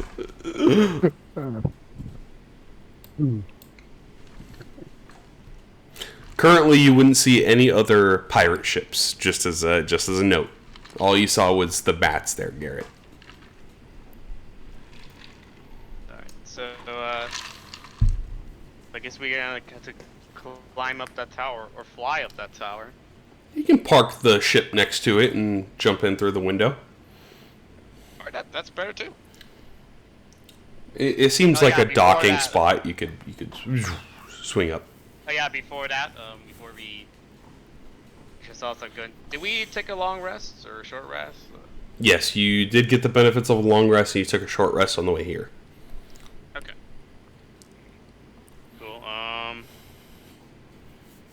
think my bond heals up with short rest. Yes, it does. Awesome. So before that, I'm going to use my freebie Psychic Whispers, and which should be able to connect all of us with Jerry.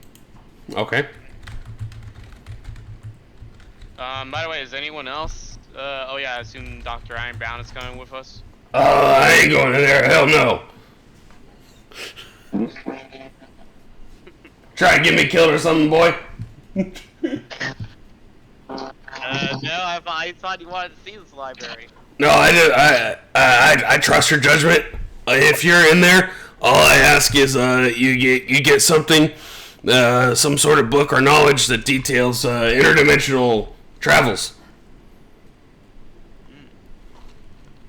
Okay. If you find that, I could probably make something in the future.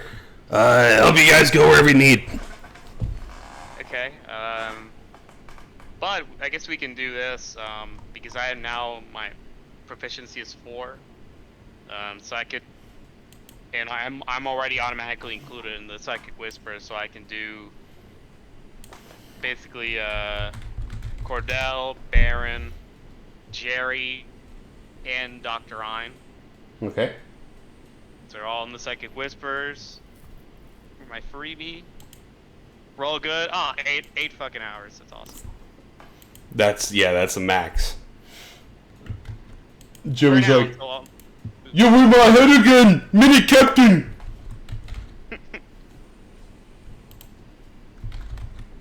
now, like, all right, now we know if in case we need to book it, we'll let you know, Jerry. Alright, I'll sounds good to me. Alright, and I'm telepathically all right, Dr. Brown, in case we find anything, we'll let you know through Psychic Whispers if we need any insight. Sounds good to me. You guys are the best. I owe you a beer whenever we get where we're going.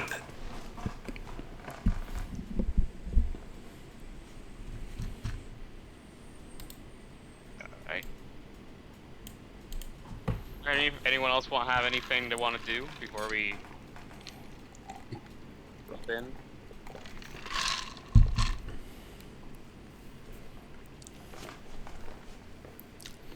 No, I think I'm good because we're still on the ship. We're not back at Spelljammer Hall.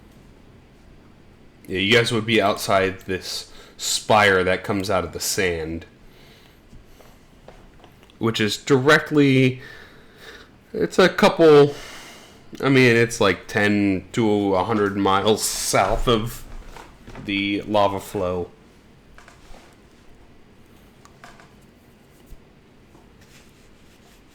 Because the whole map is 100 square miles. Oh no, it's 100,000 square miles or something like that. It's a massive, massive astral sea.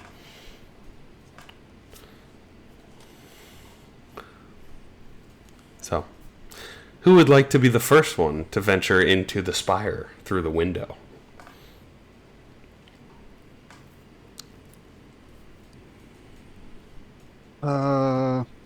Fuck it. I'll do it.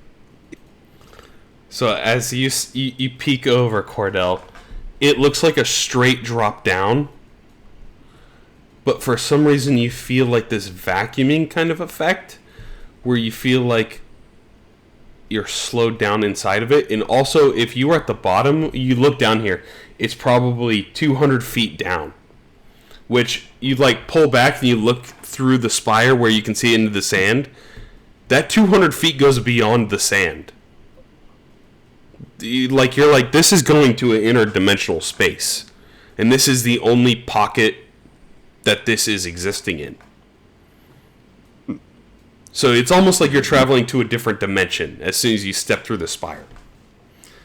So you get this feeling you won't hurt. You won't fall if you jump in, but also you feel like if you're at the bottom, you could probably just swim right back up like nothing. You feel this lightness on your arm as you kind of hover it over. And it kind of drifts like you're in water.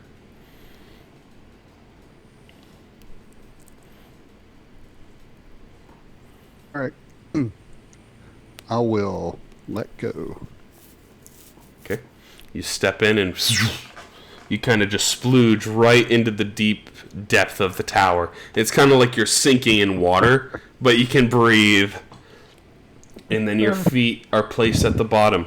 You feel like if you jump, you could probably jump right back up to the top. Like you would jump and float through the air back up to the top of the tower. And you drift and your feet hit the ground. And as soon as you hit the ground, you're met with this grandiose entrance to this massive library that didn't exist from the outside when you were previously up at top. You see, it's easily 2 to 3 stories tall. You can't tell what layer you're on. Maybe the third or the second or the first. Because of how you're structured, it's almost like you're on a balcony that reached into a hallway, and you're in the hallway currently. And at the end of the balcony, you can just see shelves and shelves and shelves of books that just go up. As you sort of look around down this hallway, you see a giant figure that is approximately 30 feet tall. And you imagine if they spread out their wings, it would probably be in the neighborhood of 120 feet in wingspan. Is a giant owl man.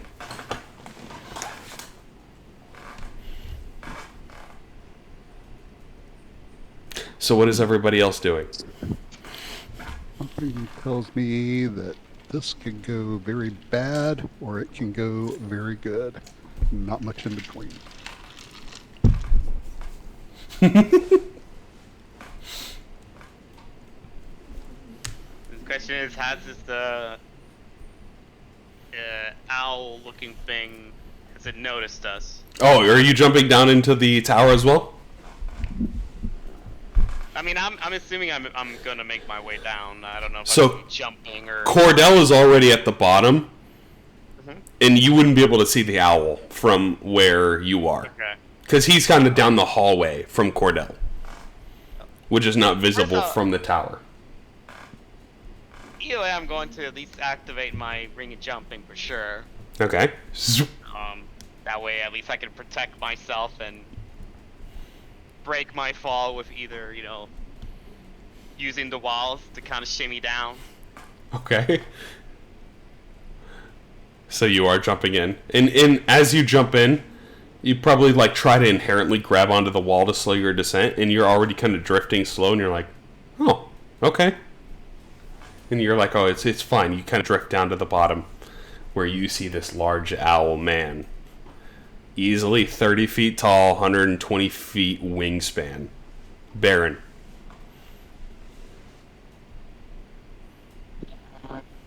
Yeah, I'll choose death. You'll jump down as well? Yeah. So as you drift down, you drift down and you see this towering stature. He's probably about 60 feet away from you guys down the hallway, and he is standing on the middle of a catwalk that is in the middle of the room. So it's kind of like as you exit out of the hallway, there is a boardwalk that wraps around the room that he's standing in, and he is standing in one of the kind of rows or columns that branches out in between the rows of books, and you see him standing there looking at you. I think he would immediately kind of greet you. Welcome to Wan Shi Tong's library. You are, strangely, the third group of visitors. Which is not much, but it's weird that it's been 3 groups so recently. What is your purpose in Wan Shi Tong's library? Right now, I'm just a little stunned because I'm assuming he's the size of what, 10 Garrets? Yeah, 8 Garrets probably tall, 8 to 10 Garrets tall. And he spreads his wings and he fills up the whole room he's standing in before he collapses them back in. You can see these super sharp talons. And I'm like, oh wow, you're wow, you're really tall. Are you? I'm like, you want watch the moon? I am Wan Shi Tong, yes, keeper of many knowledges. You are not here to cause damage like the first of your visitors, are you? No. I am but a humble traveler and adventurer, exploring and learning as I follow the river of life. Make a persuasion check. Persuasion. Okay. He will look at you. What is each of your names, and what do you have to contribute to the library?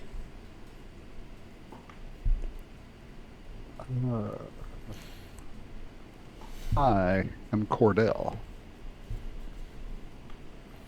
Cordell. and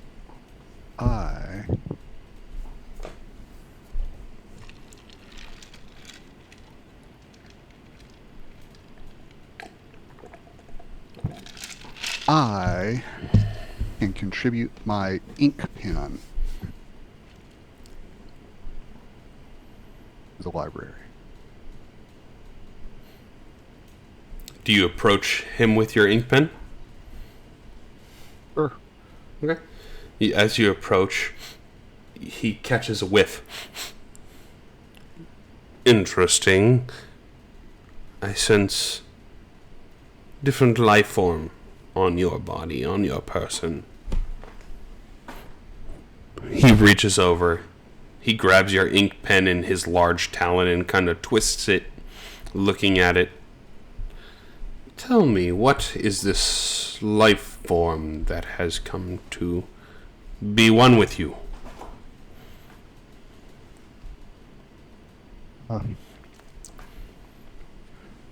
The life form that you are sensing came about really infecting me because, like I was saying earlier, I am a traveler and an adventurer, and I engaged in an activity that infected me with this life form. Do you have an idea of what this life form is? I think this life form is called a Typhon. Interesting. Write that down.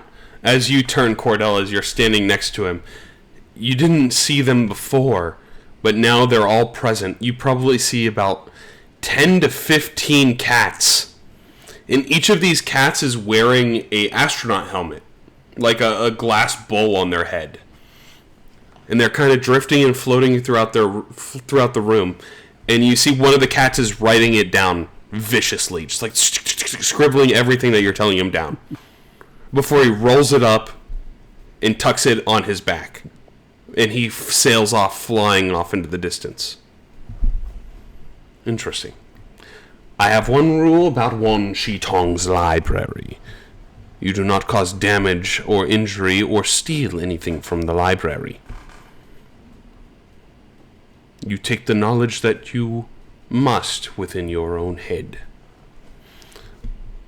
Don't be like the other person that has come in here recently, stealing knowledge about an ancient interdimensional space. And also information about a lunar god.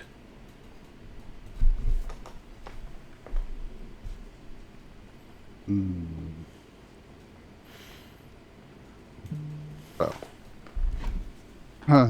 thank you. I will respect your wishes. I do, just out of curiosity,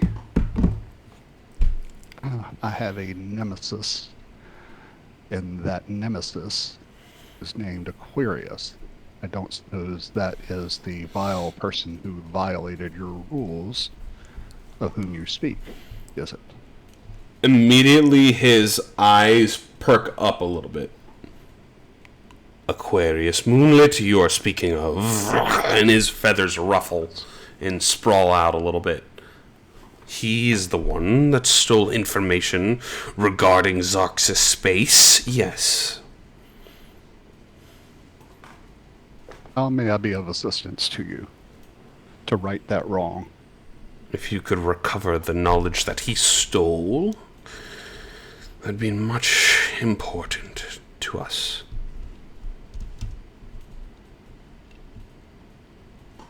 I will see what I can do.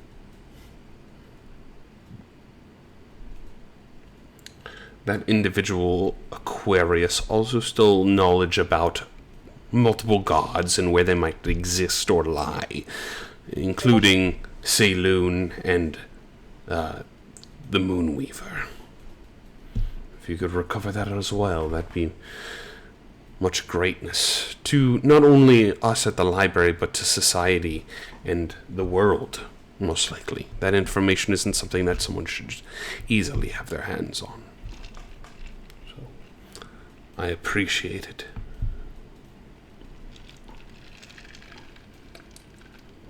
You are welcome. All right. So, I guess I should probably write that down. He'll also Hopefully Lewis will capture that for our session notes. I was gonna say he'll turn to Garrett and Baron and go, "What do you have to offer to the library?" Like, my name is Cordell Underbow. I'm just regular halfling of average halfling size, maybe a little above average. I don't know. And I have here something interesting that we learned recently. Ooh, do tell. This is a recipe to create a certain key card at a space station not too far from here. Make a persuasion check, and it's a very high DC. This is some bunk-ass info for a library. Alright. I'm gonna cast Goddess on myself, too. He recognizes you're casting a spell on yourself, just so you know. Well, I'm not hurting anyone. No, but he does recognize the spell, and he does know what you're doing. Okay.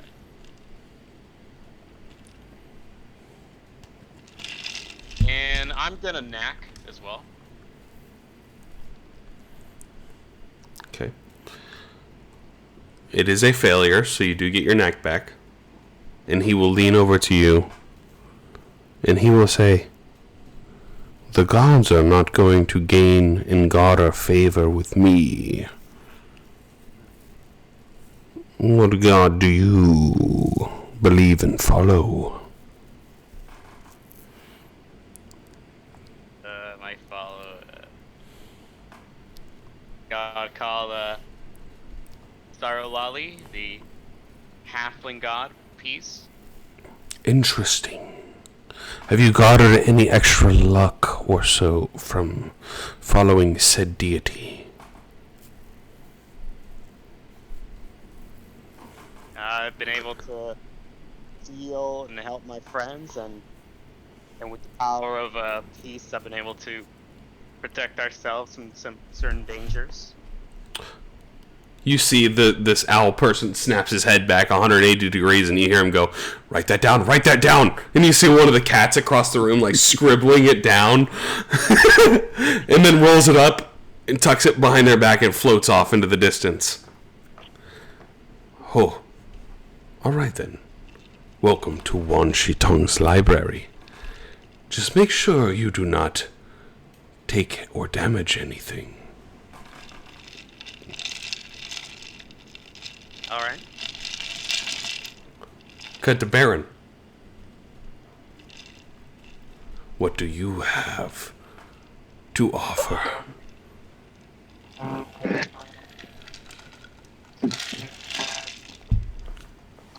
I have but this to offer. And I'll push Garrett. You push Garrett. What are you doing?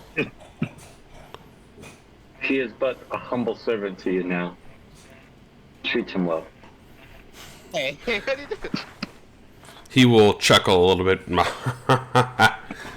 I only like my cats as servitude. All spirits guided here through curiosity.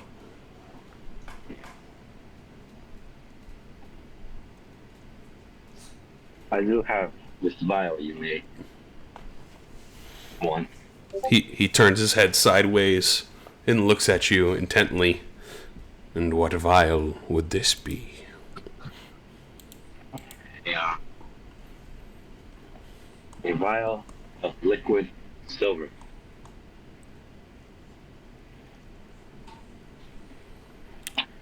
Why would someone carry silver? And what is your name there, adventurer? I need that. My name is Baron Markov of the Shadowfell. Strange you mention that you are the second individual today from Shadowfell. I believe the other individual is here still. His name is Adrian Tepes. Adrian Fahrenheit Tepes.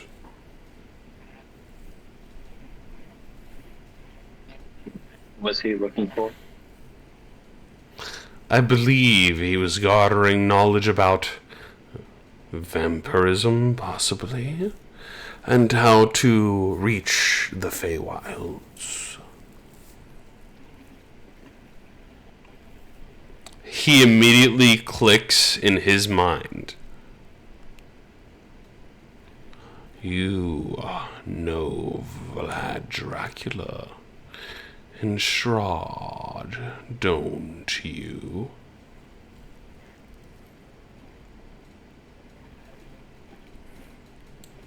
What? You know Dracula and Strahd. And he tilts his head almost at like 100 in maybe 215 degrees, like almost completely diagonal down. Oh, how did you know that? I have been along for a long time. And this individual, Adrian, has told me some interesting things.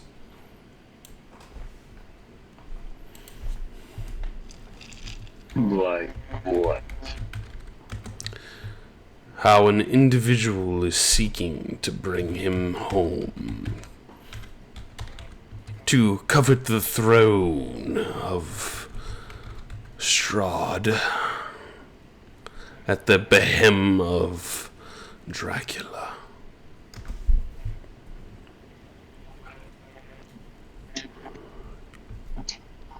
Where was this person again? He is here now within the library.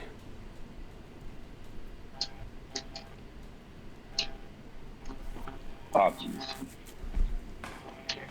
I am so sorry, guys. I have to go find him. And I will start heading my way somewhere. Don't take or damage anything, please. As You got it. Wan Shi Tong turns his head complete 180 degrees backwards and snaps it back at you, glaring. And you start to search the library. You see some of the bats starting to flitter throughout the library down to one of the lower floors, which leads and guides your direction there. I want Baron to go ahead and make a stealth check for me, as everyone else is sort of watching Baron take off and head downstairs, following in essence behind these bats. Baron, as you sort of reach the lower part of the library, there's a series of chairs and tables that have books strewn about on them. And let me just go ahead and open up the map. As you run down this spiral staircase, and are met at the bottom floor with what looks to be an orrery, a spinning sort of diagram of some of the worlds in this series of bookshelves. I'll put everyone else up on top on the second floor still. And as you reach down to the bottom of the library, we'll put Cordell up here on the top, Garrett up on top, and Baron, you book it downstairs here. You immediately rush down, and out of the corner of your eye, you see what looks to be a wolf. A big black wolf, staring at you intently, with piercing whitish red eyes. You see these bats that have been flying around have centered around this individual and then fluttered off. You see immediately in the vicinity next to him a couple of those space cats with the little globes on their head slaughtered. On the back of this wolf-like appearance form is a book. And he's just standing there, staring at you.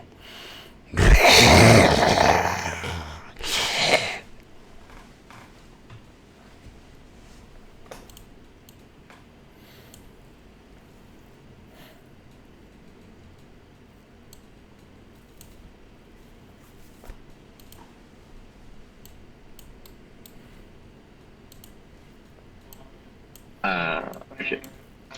I'm gonna need that book, and for you to come with me. The wolf stands his ground, staring at you.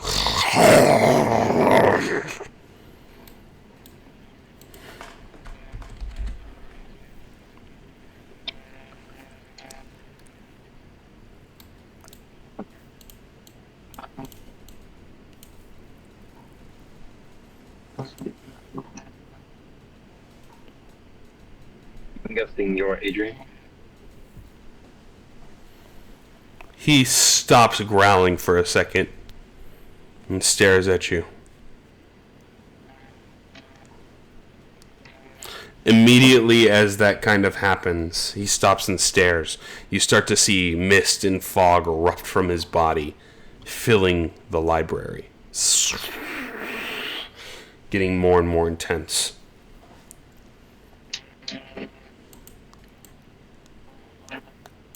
You know, he never told me your name.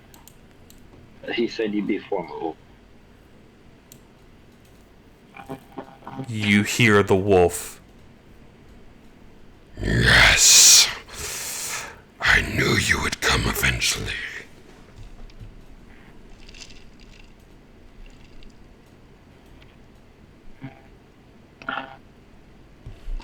Daddy wants you home, so I think it's time to, skedaddle. As he drops the wolf form, you see the form of a longer black-haired gothic man standing in the center of the room in place of the wolf. Oh no, he's hot! He's standing there.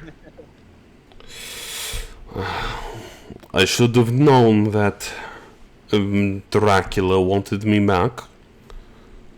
But it's only because he wants me to take his place. I have my own important things to do. So, taking care of the Shadowfell is not important. The Shadowfell is pleasing. You knew that, though. As he turns and looks at all of you up on the rafters, too. Adrian is my formal name. My name is Alucard.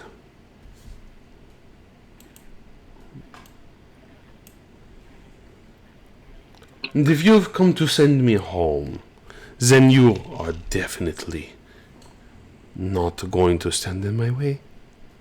As he turns his head and he smiles, you can see those piercing incisors of his vampirism.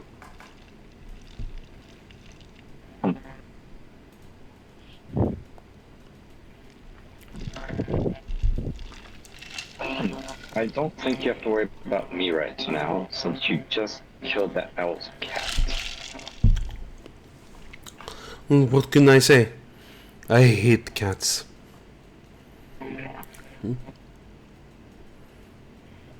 As he now, bares his fangs a little bit more, you see some of the blood dripping out of his incisors from where he had pierced the cats with them.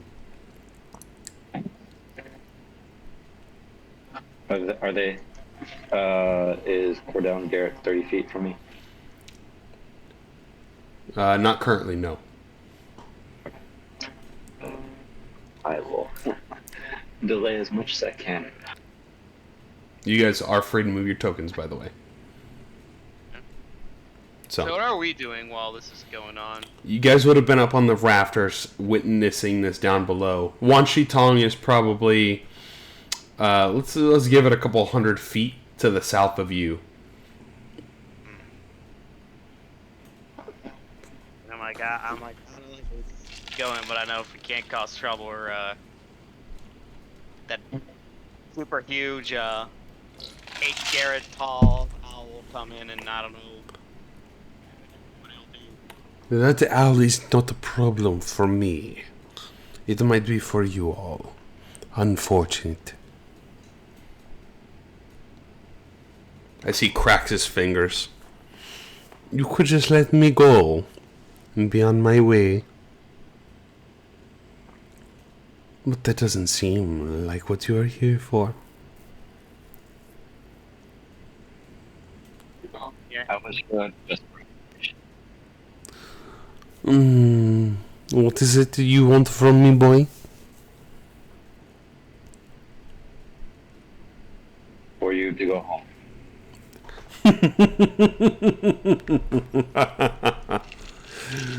You're a funny one, yes. I have my moments. Don't want to follow the orders of your master.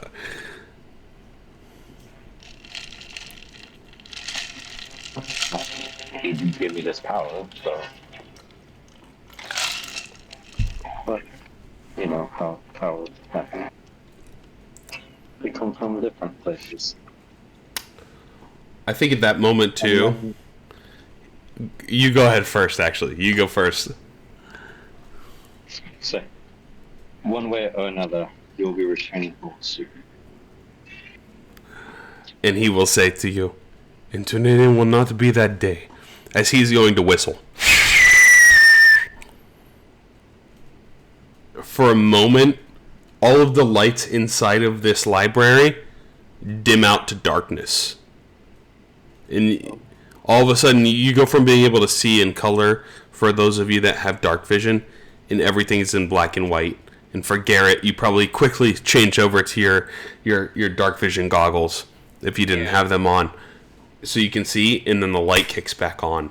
And at that point, you start to see bats fluttering into the library, intently. And he cracks his neck. Well, it looks like my ride is here.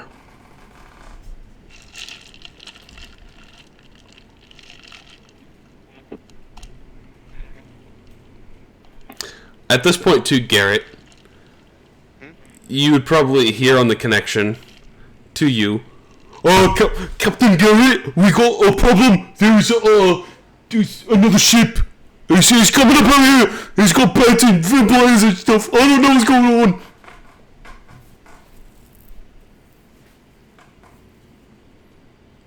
Yeah, I assume all of us are hearing this. That one would be to you. He's Okay. he's pinging you directly on the transmission. He's not an all call. No, it seems like there's trouble outside the ship.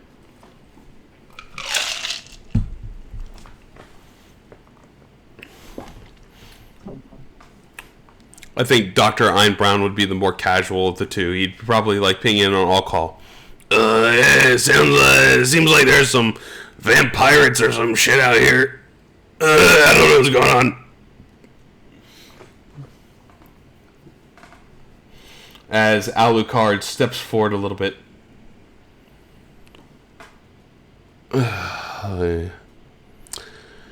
Takes a deep breath in. I think we'll be meeting again, don't you think, Baron?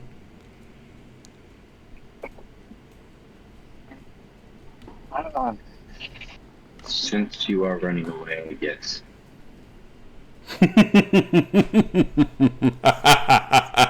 I have grandiose plans, bigger than Shadowfell and bigger than Barovia, than little Father Petrovich's little bastard son.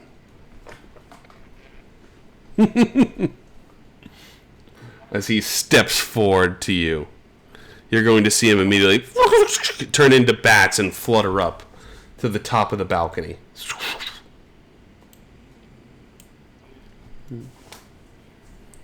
He'll lean over the balcony and stare at you. Just like this little boy that you always have been.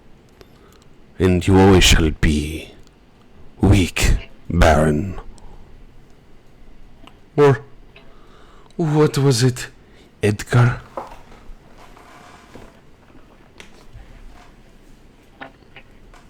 Remember the space. I'll be the one putting you back where you belong. At the behest of your Dracula. Because you will do whatever Daddy says, right? You're right. Daddy knows best. And Daddy says, come. I think at this point, he's kind of at that tipping point. He's kind of a petty person. So you can see him on the edge, like he's restraining his hands from slinging something at you, like a spell. But he's holding back. He also kind of turns and looks over at the owl. And he is going to tuck the book that he has into his jacket. And he's going to start to walk towards the owl.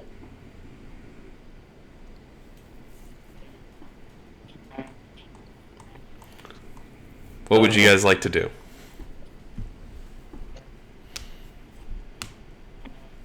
I will tell Pathwin that we need to help the owl.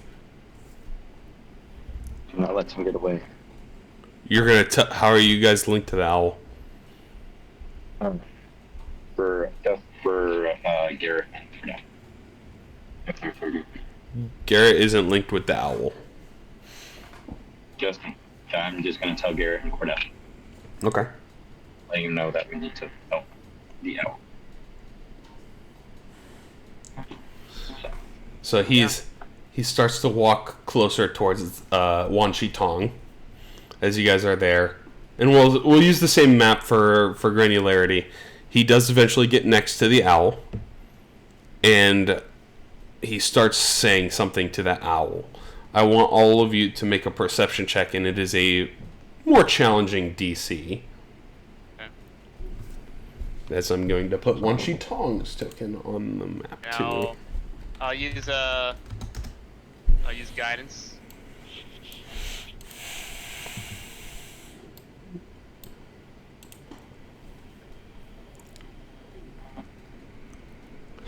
So Garrett, you can see he's kind of whispering.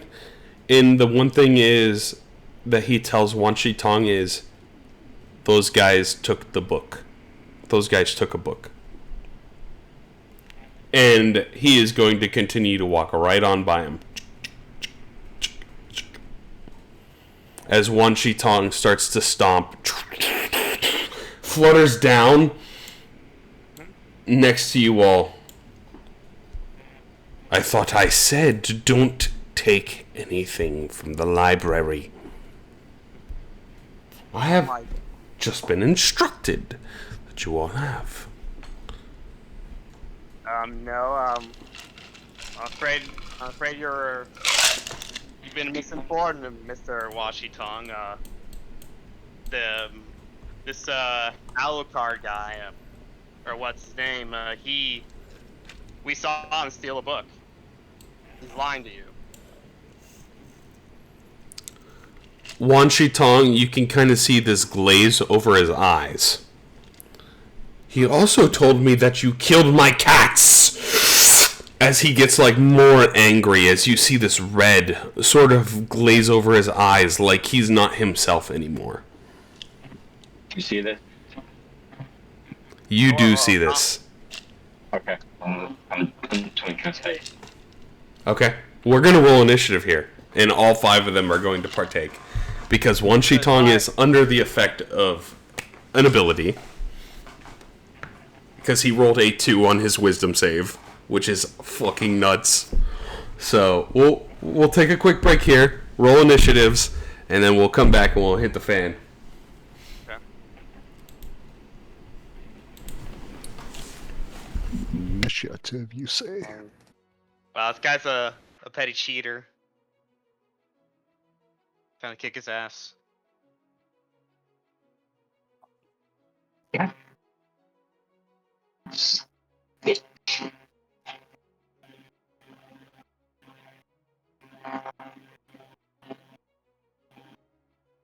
It's been fun.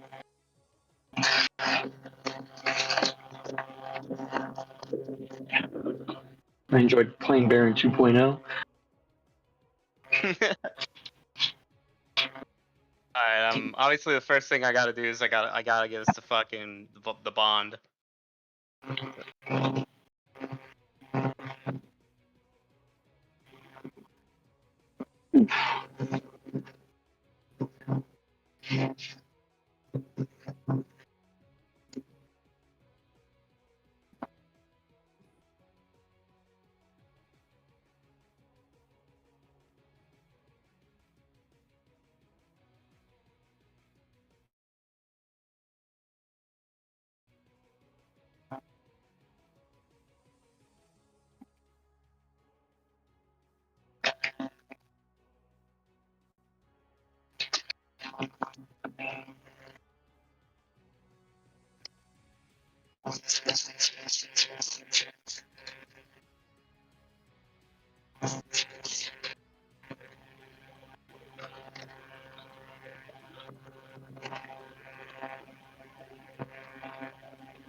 Going down in the library. The library.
Okay, I'm back.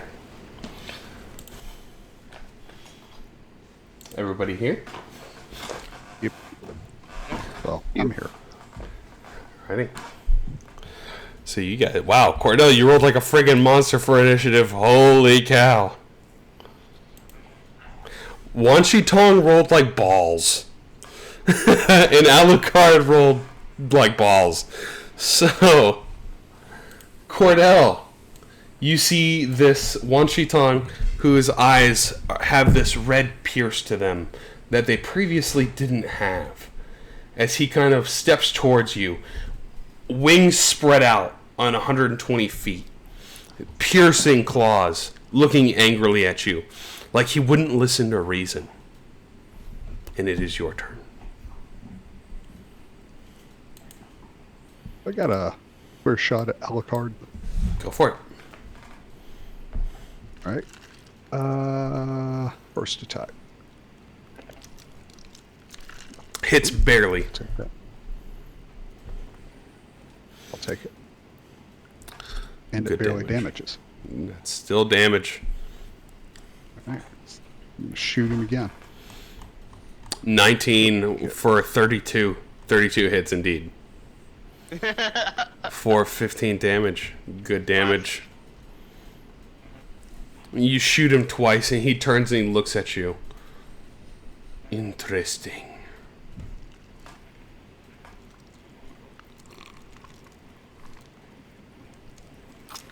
Yeah, that's my turn. Okay. I gotta roll 2 things real quick.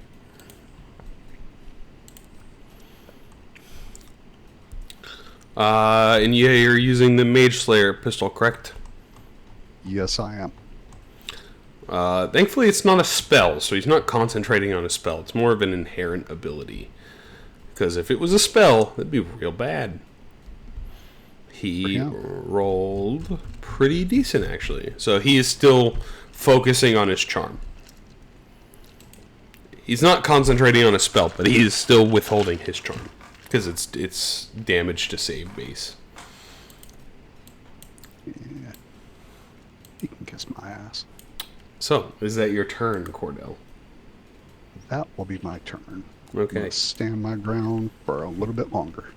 Garrett.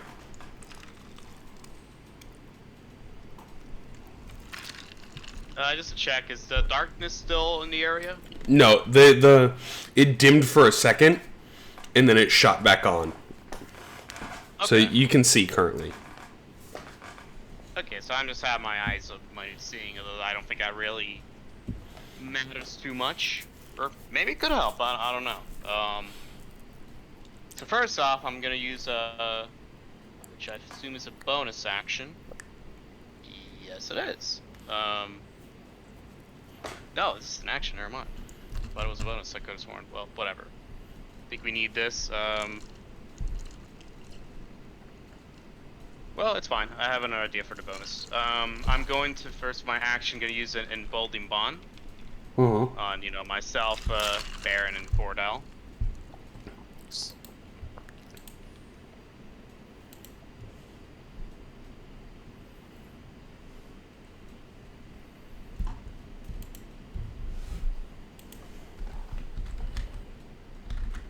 That's for my action.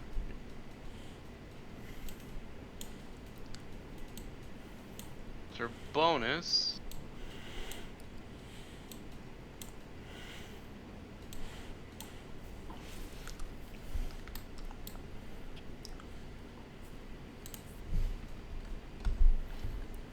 Yeah, for bonus, I think I'm just going to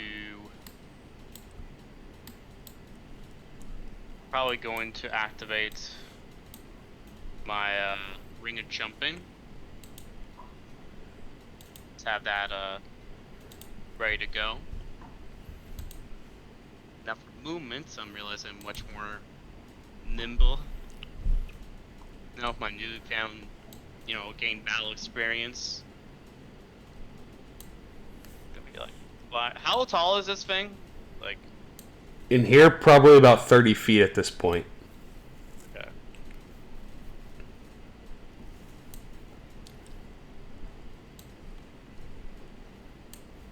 And right now my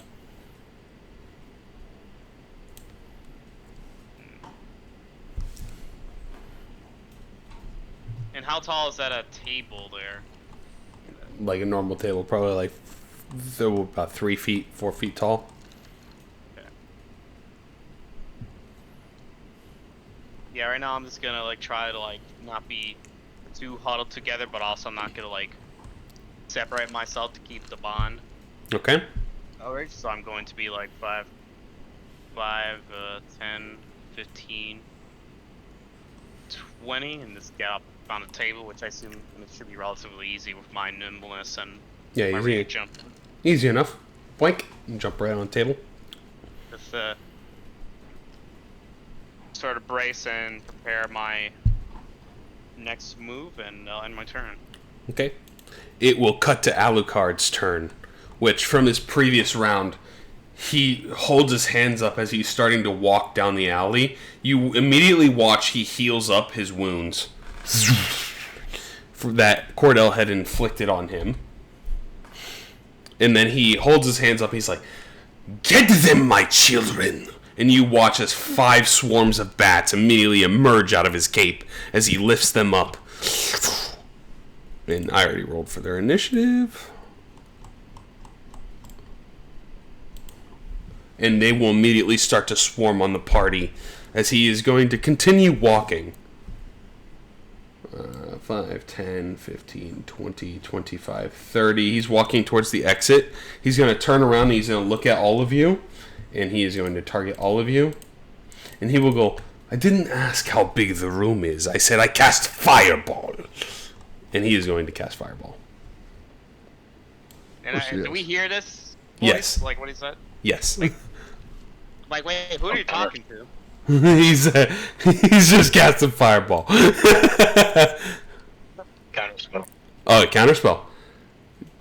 So as he's pointing his finger, you see a flicker of fire emerge out of it, and then the counterspell catches it in the midair and fizzles it. And he's just like, interesting.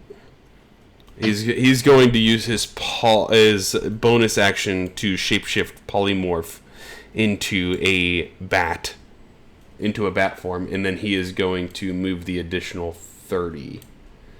So he is exiting, is his intentions. So that will be Alucard's turn. Bat 5. Bat 5 is going to move 30 feet. 5, 10, 15, 20, 25, 30. And is going to attack Baron with a swarm of bites.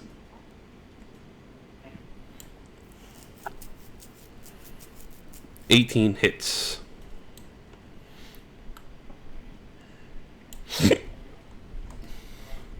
For 2 damage. Take that, Baron. Alright, Baron, your turn. Oh, shit.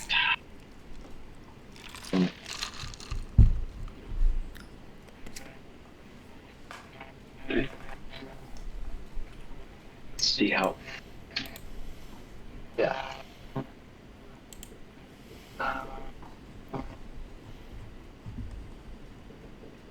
Okay. How big's the owl? Size wise? He is considered. Let me tell you here in a second. He is considered huge.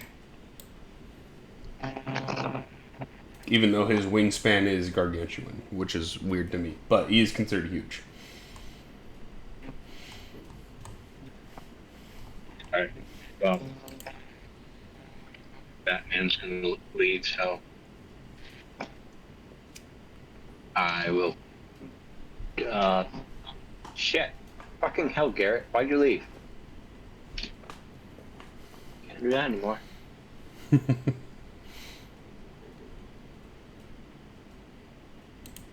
Let's see if I can piss him off.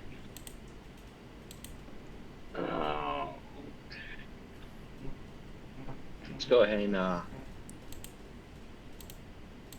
heighten spell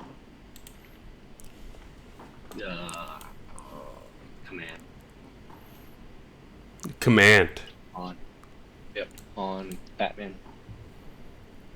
On Alucard. Okay. He's gonna use it. Go ahead.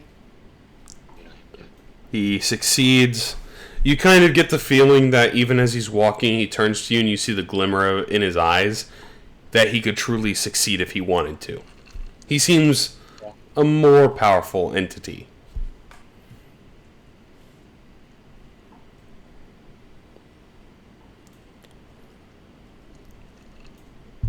Then I will take care of a couple bats.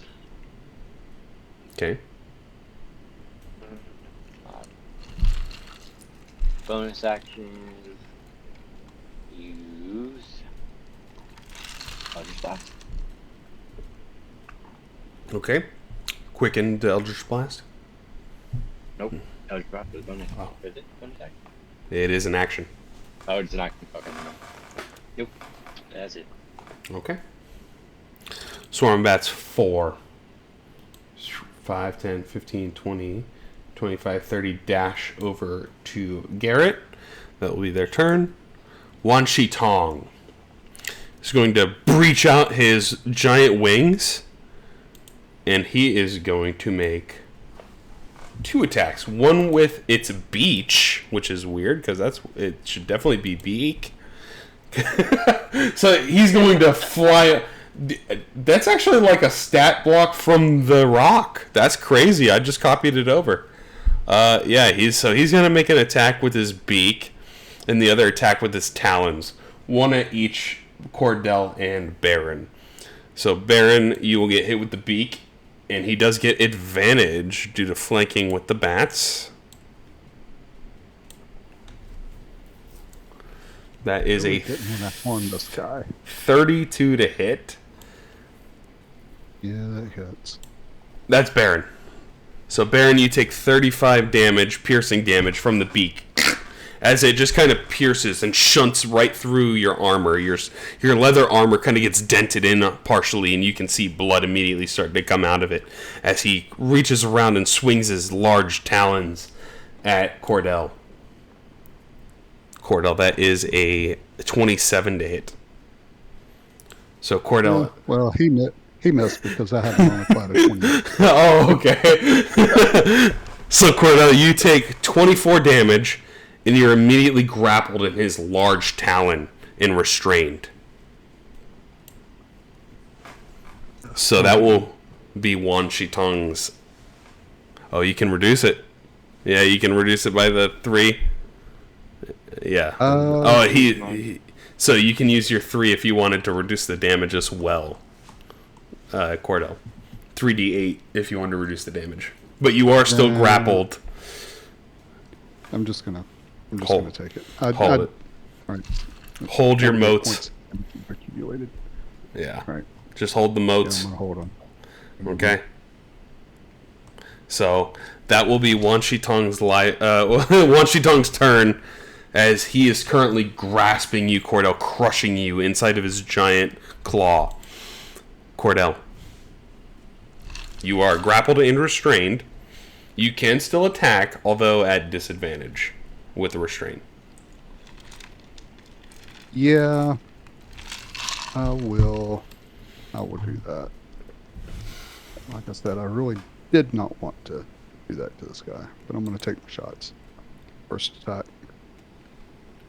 That does hit Wan Shi Tong. He gets to make a wisdom saving throw. He fails. With another 2. Right. I'm going to go ahead and shoot him again. Just for good measure. That also hits. He gets to make another wisdom saving throw. He succeeds on that one. So as soon as you shoot him the second time, you see the red in his eyes fade. And he's kind of like looking around. Where am I? What happened? Your buddy, Batman Wolf Boy, was doing some kind of mind control on you. Make a persuasion check at advantage.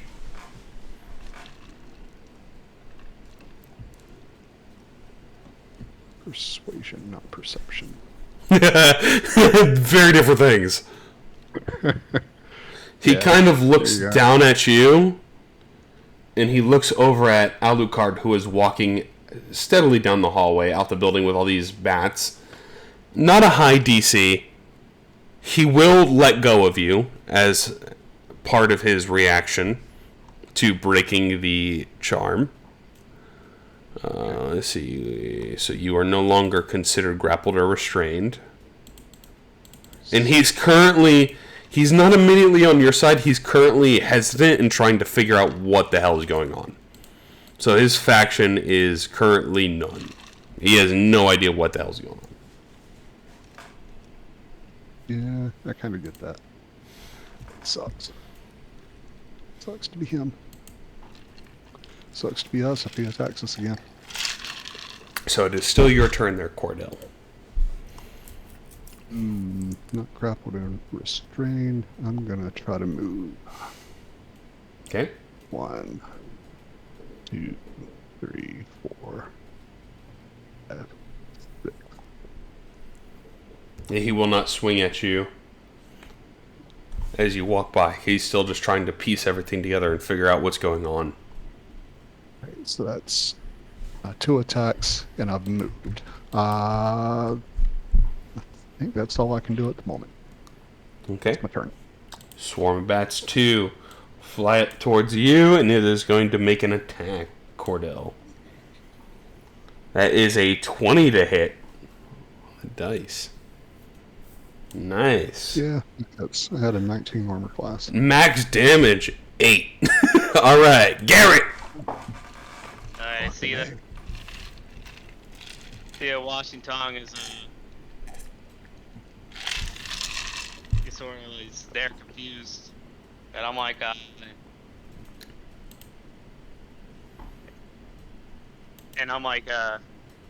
Wan Shi Tong, sir, are you okay?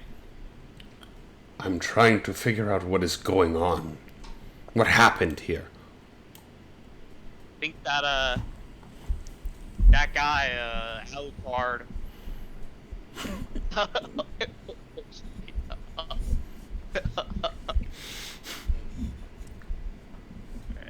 Basically, I think that weird black cloak guy, I think he mind controlled you, making us look like the guy, the thief, while he's the real thief. Make a persuasion check at normal now. Okay. Persuasion. The normal persuasion, yep. Let's see, I think I'll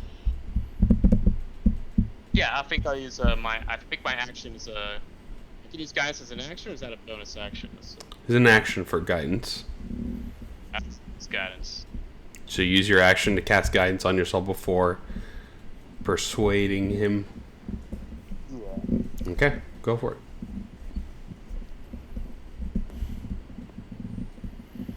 it. It's 25. Okay. So And I'll nap. you want to use your knack? Go ahead and roll the extra d8. Good measure. Does a 31 succeed? He turns and he looks at you, and he sees the glittering sparkle in your eyes. You're like, it's the bad guy over there. And he's just like, so that is what is afoot. And he turns and snaps his owl head over there and turns it sideways, like 90 degrees, looking at the owl guy. And he's like, or at Alucard. He's like, I will take care of him. As he starts to flutter his wings heavily. So I will mark him as an ally currently. Sweet. Go.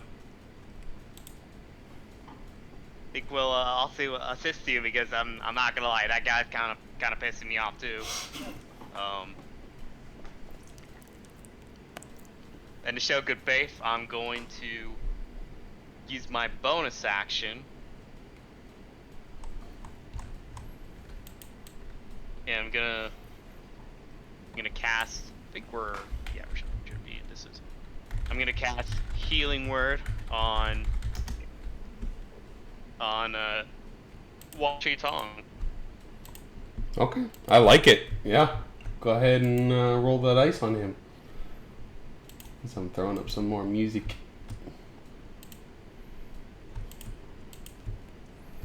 So he gets healed up a little bit. He's just like, the gesture is appreciated. All right. Let's take down that rule breaker. As he spreads his wings further.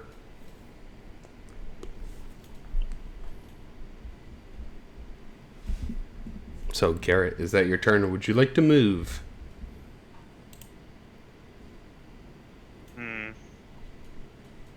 See, here's my action bonus.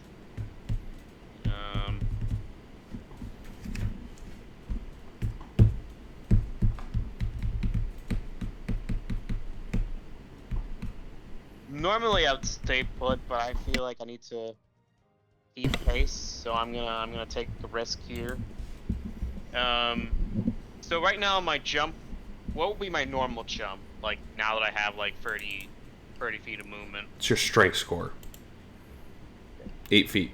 And then it's doubled with your ring of jumping, so 16. I see. 16, right? Mm-hmm. No, okay. Oh yeah, I assume I could, with my movement, could probably just leap from the table to up the corridor there. You would get part of the way, and you would have to like kind of climb up the bookshelf and clamber over the balcony. All right. In your movement, I would say yes, you could do it in your turn, based on the distance, and it would put you right next to Bats 3. Okay, that's fine. Yeah, you'd be just south of Bats 3. So go ahead and make an acrobatics check for me, because you're jumping off the table, you're clambering on the bookshelf, and kind of flipping yourself up on top of the railing. And Bats 4 is going to make an opportunity attack at you as you do that.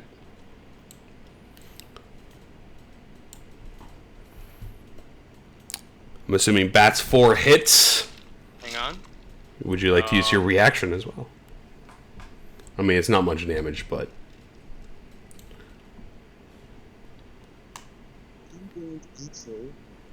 I'm gonna use this ability. I'm gonna use it off in a second chance. So I'm gonna make him re-roll that. Reroll.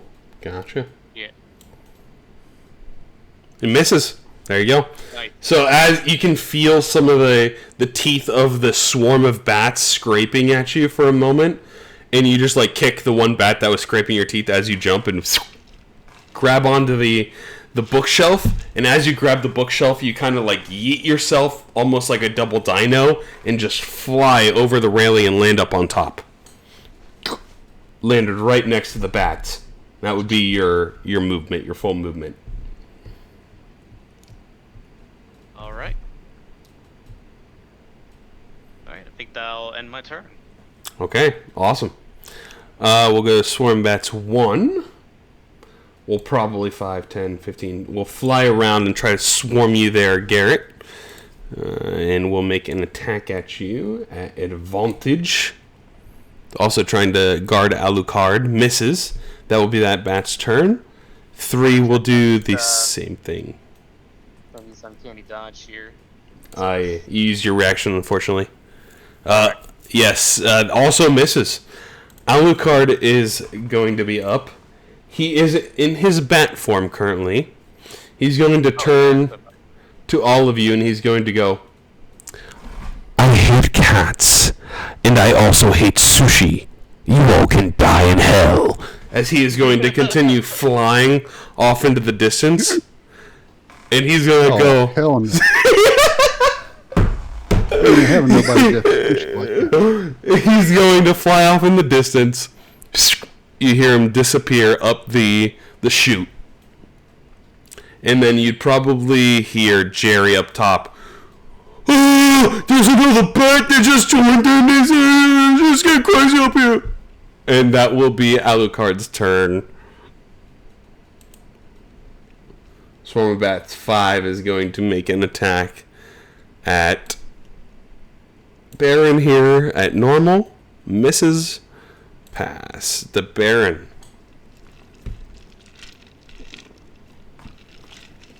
What a bitch.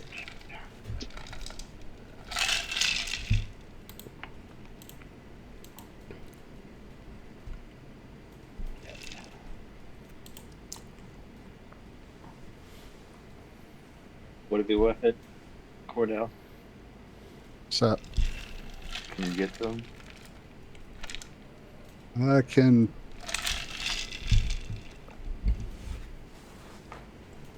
Well, he's not on the map. Yeah, he's about How far away is he? So he went up the chute. So he's about 200 feet into the air above you guys. About 80 feet down the hallway, and he's near your ship at this point. Yeah, I won't. I won't be able to get to him. I was thinking if he was visible within 150 feet, I could get to him by shooting him, but I can't catch him physically, and I can't get close enough to him to take a shot at him. Yeah, he's effectively out of combat because he's so far away, unless you teleport someone or yourself in range, and then we can open up a secondary map, but then it'll essentially be a one-on-one for that person and him. Which, as soon as you saw he turned into a bat, he was no longer damaged. He was fully healed again.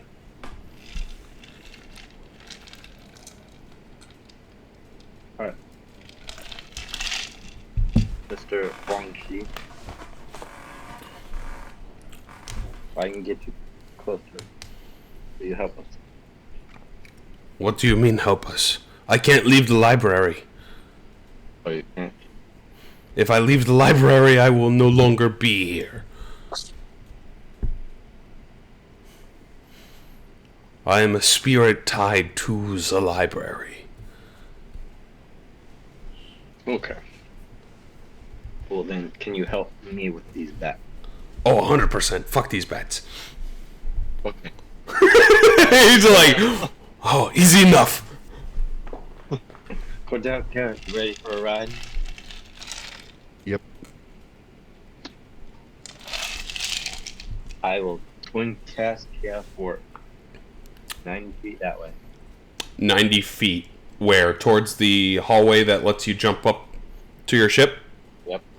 The way he So, went. it will put you right in the hallway, like halfway down the hallway towards the ship. So you'll have to run 30 feet and then jump, and you'll be at your ship, essentially. Alright, Garrett, Cordell, I'll take care of the bat with Owlman. You take care of Okay. So, I will open... This is going to be interesting, actually.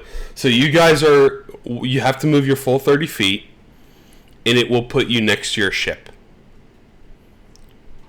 And that is pretty much if you wanted to continue pursuing him, Garrett and Cordell. Oh yeah. So if you were going to pursue Alucard, you would have to use your full movement, and that would put you next to your ship. So I will open up the map for the ship, if that is the case.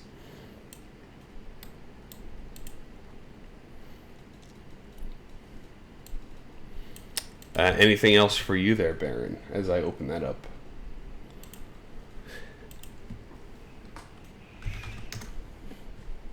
Is there any way you can help me move closer to Owl? Do you mean throwing you or something? If you can fly really quickly. That I can.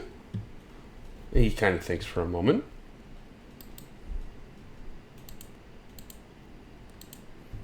But I also have to kill these bats. Well, doing my best. I just need to help my friends. Okay. I got you. Okay. That's my turn. Okay. So we've got the swarm of bats 4. Where is 4? 4 is there. 4 will fly up next to you, Baron. I think it is going to swing at you. Natural 20. Go ahead. Alrighty. For a whopping 6 damage, Wan Shi Tong. Wan Shi Tong is going to use his first action to grapple you. Do you allow the grapple to happen, or does he have to make an attack on you to grapple? Nope. Take me. You let him grapple Take me, you. Big Daddy. He's going to use his beak as his second action on the bats in front of him. That is a 21 to hit.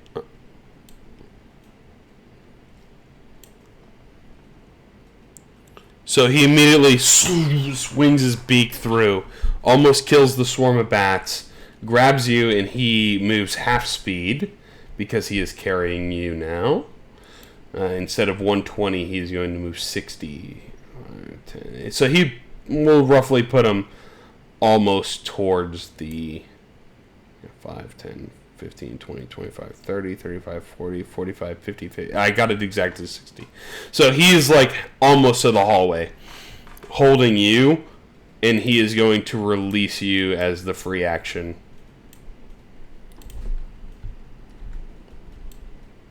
The other group of people will roughly say they are about here in the hallway, about halfway down. So you guys have to move 30 feet, and then I will put you over here on the other map. And I will put Alucard back on the combat tracker with his initiative of 13 he had before. Oh no, it was 6, excuse me. There we go. So that will be Wan Shi Tong's turn. Cordell. And he would be currently right next to your ship, because your ship would be parked right outside of Wan Shi Tong's library. Okay. And Out that map and open up the ship map fully. are you planning on moving? Yeah. So you'll move your full 30 and get ejected out of Wang Shi. You jump, and then you kind of come out of the tower, we'll say for sanity's sake.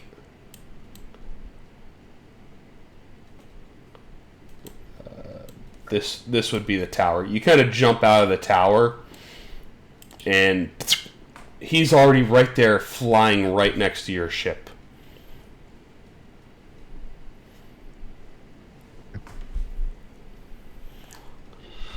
Let's see.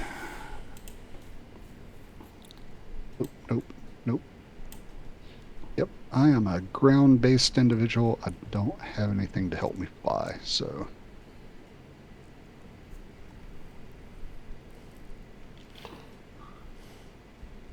Yeah, you're kind of just drifting in your own air bubble of your ship currently.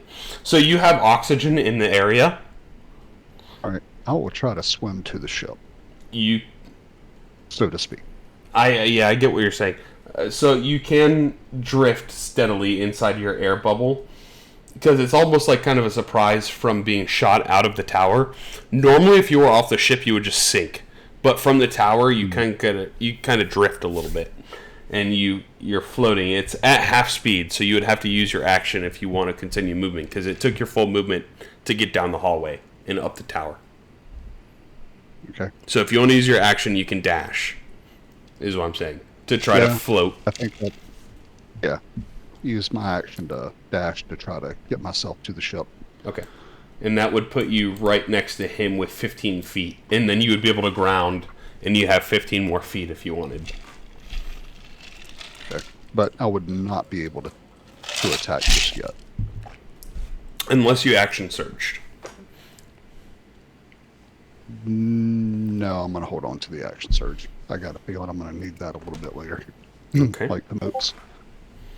Sounds Yeah, good to me. I think that'll be my turn. Yeah. He's going to do something interesting too that you all haven't seen yet. The bats number 2 are going to try to fly over and dash to Wan Shi Tong. We'll just say he's there because out of thing here. Garrett, are you also moving out of the tower with your full speed? Yeah. Okay. I'm gonna help out Cordell. I'm not gonna. So you run down the hallway, you jump up, it shoots you out of the top of the tower, out of the window, and you're sort of drifting in space. And that was your full extent for your movement. You can use your bonus action to dash if you want it as a rogue. So I had the ring of jumping. I don't know if that. It doesn't have an effect because the tower's already 200 feet tall. You're essentially jumping up the whole tower in one go. Okay, that's fair. I'll use my bonus action to basically To make dash. sure I can get myself on the ship safely. So it takes 15 feet of movement, or 30 feet to get onto the ship because you're at half speed. Mm-hmm. So you get over there next to Alucard. He's currently, as a bat, flying right next to your ship. So you guys are able to flank with him Nice. as a bat. As he turns and looks at you, you can see the grin on his bat face. And there's also another pirate ship immediately next to yours that you've seen before. Both of you have seen this ship before.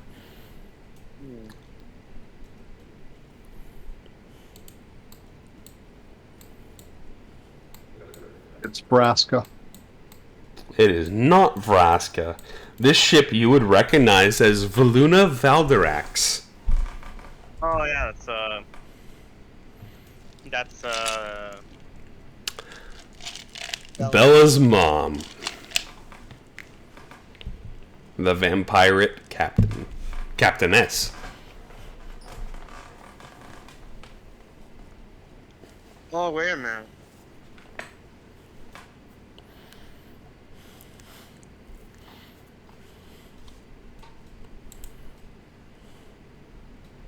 That reminds me, wasn't she looking for the vampire, this guy? He was the previous captain. Hmm. This is the ship. It's kind of like, that's parked next to yours. It's like a bright red ship that almost has a hammerhead kind of face to it. But I believe she wanted him dead, right? Like, I think she No. She was searching for him after he had became... He was the previous captain and she was searching for him. Again, after he had left. Because she took over as the captain. So now apparently, during the time that you guys have been doing things, that he has come back.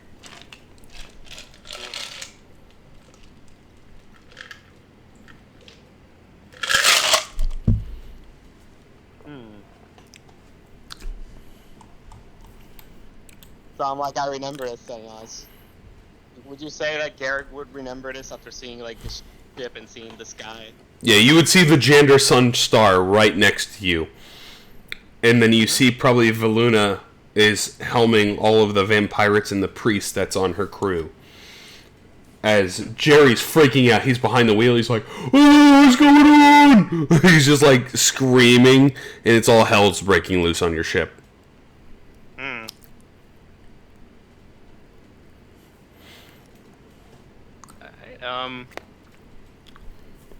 And I'm like, wait, hang on, as I glance at that ship. Well, it seems like it's your lucky day. Oh, Alucard. He turns to you, in his bat form, so you see the head of the bat just crick over towards your direction.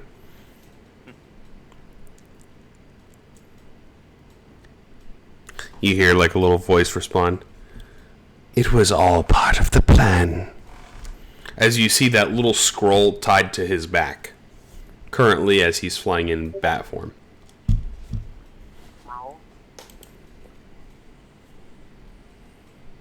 Is that the one he took from the library? Indeed it is.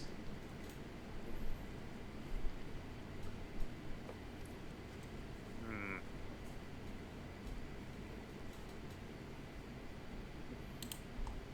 Well, I gotta keep it. I gotta keep you here then. So I'm. Do I know if she was like wanted him? I'm trying to remember what she wanted him for, or just like. She didn't really say, Hmm. honestly, because she had her own motives that she didn't unveil to anyone. Oh. And neither has Alucard, so you're not quite sure what he's taking or why. But we are aware that she's Val's mom. That's a Yes. okay. Well, I know one thing that'll keep him here. Is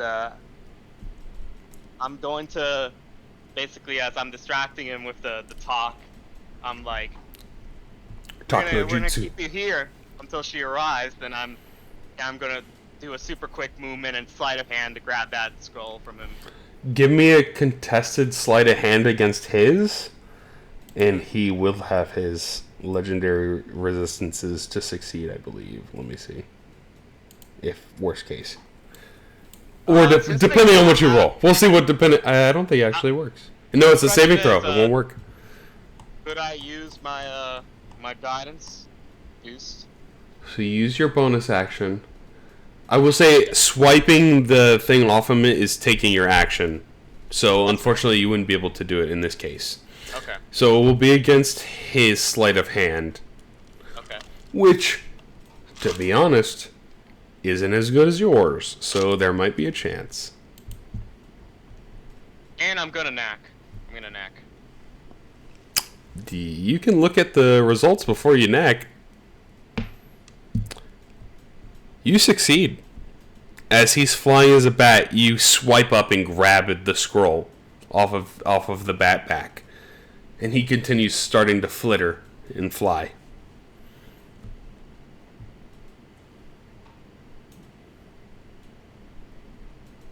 I think that was your full turn there. Action, dash, movement, bonus action.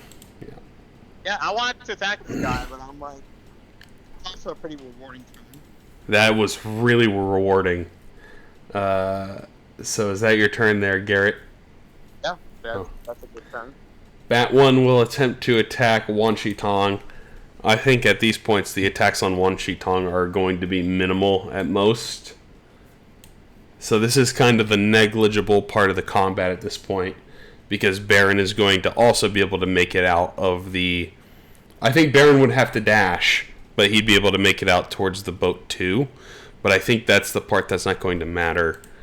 As it gets to Alucard's turn, he is going to bonus action Misty Step, and then he is going to fly and land on the ship with the Luna, and he's going to revert and say, "It's time to go," as the ship is going to punch it and disappear off into the distance. So you guys are out of combat. And with the swarm of bats being negligible, you guys are able to clean them up. As Garrett is left there with the scroll that it assumed that Alucard tried to take.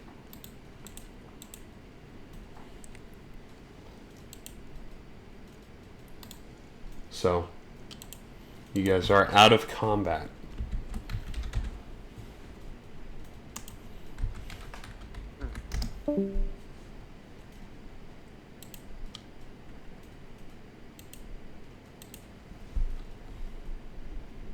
Yeah, I'm like, sorry about that, Cordell. I wanted to really punch him in the face, but I saw an opportunity and I took it. Do something else. It's all good. May have lasted one round. if he had decided to really fight us, I may have lasted one round. But I was more concerned about losing our ship than I was taking him out, so it's all good there, Garrett. We stopped him from taking our ship, and none of us died. So that's a win in my book. But we got this Especially thing. after I shot him, and he held up 2 bullet holes like he wasn't even wounded. So we need a better strategy. Yeah, he had, at the end of that fight, he was completely healed, like no damage had been done to him. You could see no wounds were done to his body when he reverted. You're like, I shot him there. And as you looked at his body, there was no sign of injury. Yeah, I picked up on that. Yeah. So you assume he has regeneration of some sort. Yeah, well, that ain't going to help him once I figure out how to punish him for dissing on sushi like that. I hate sushi. Fuck you too, man. Yeah, I like the sushi. They served at the Spelljammer Hall. He's also a cat killer. How dare he? Okay. Yeah, he's a He's jerk. lucky I wasn't playing One-Eared Jack, or he'd be an ex-vampire.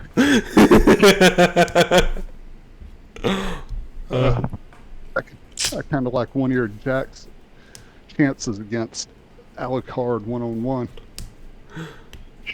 When he gets pasted by Skyla, oh man.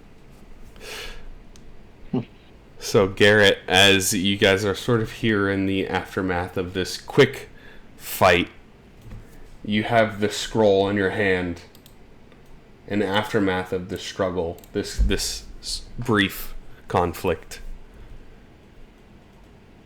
And then you have Wan Shi Tong left questioning of what the heck just happened here in the library. What would you guys like to do?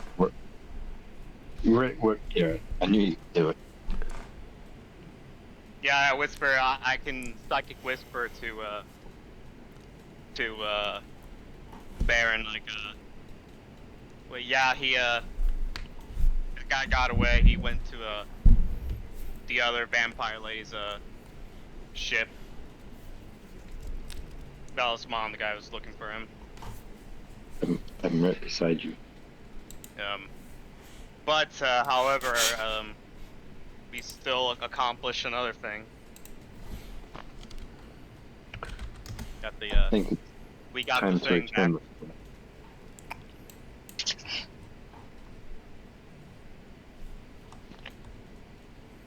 I think we should return the scroll. So I assume you're psychic whispering, right? No, I'm right beside you. Oh, you're already here? Oh, never mind. I fire back at the. I'm like, I'm like, wait, what is a skull anyway? Why do you want it? You pull it open? Return to Wan Shi Tong. Guess the option is, are we gonna? What languages do you speak, by the way? I'm trying to find the language that it would be closest to. I think we would gain more favor if we didn't open it now. I'm like, you seem to I'm not know saying a lot anything. more about this, so I'm going to just keep it closed for now. So you're not going to I open have it? no idea. No, I just wanted to see if I could tell, like, from not opening what the hell is this? Why do they want it so bad?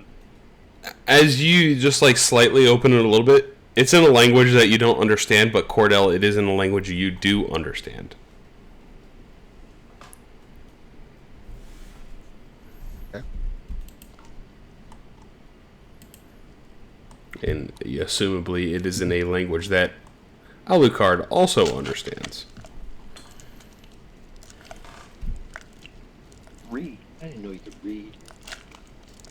Man, it speaks 7 different languages. Oh.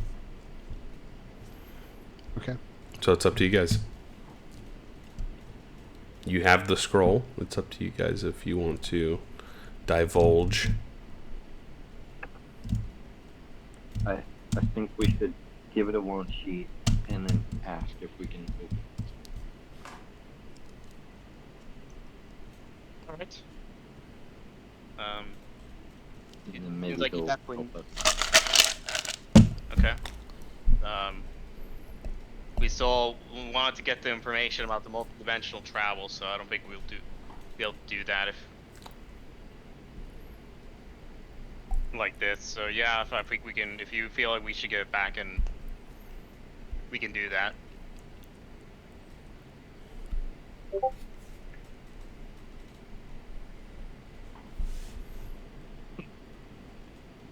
You fine with that, Cordell? I'm good with that because we agreed not to take anything, or steal anything. Yeah. I'd rather keep the Mr. Big Owl on our side. Yep. Especially because he's like, 8 or 9 knee taller. So you give the scroll back to Wan Shi Tong. Yeah. Well, I assume we're gonna go back and.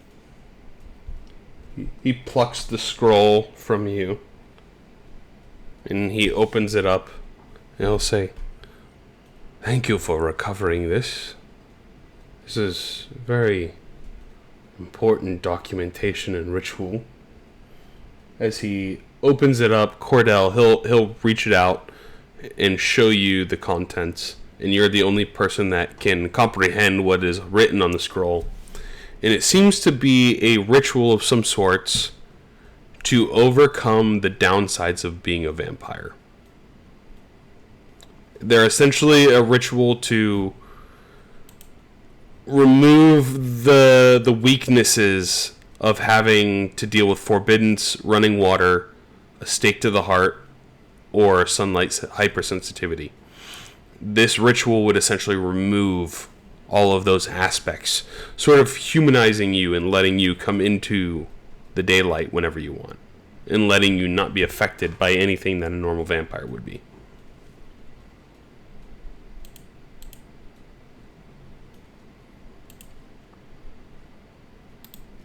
So is that ability for somebody like me, or is that For a vampire to perform the casting on a ritual. vampire? A vampire could perform the ritual for themselves or on another vampire. Anyone could perform the ritual on another vampire, essentially, to remove the benefits or the weaknesses per se. So you guys could essentially study this ritual and recall it later to use it. And out of everyone, you are the only one that understands the language. So you would essentially be the only person that could learn this ritual to essentially perform it later by making an Arcana check.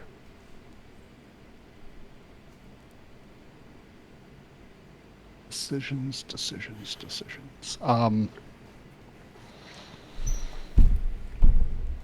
So you could purify vampires effectively.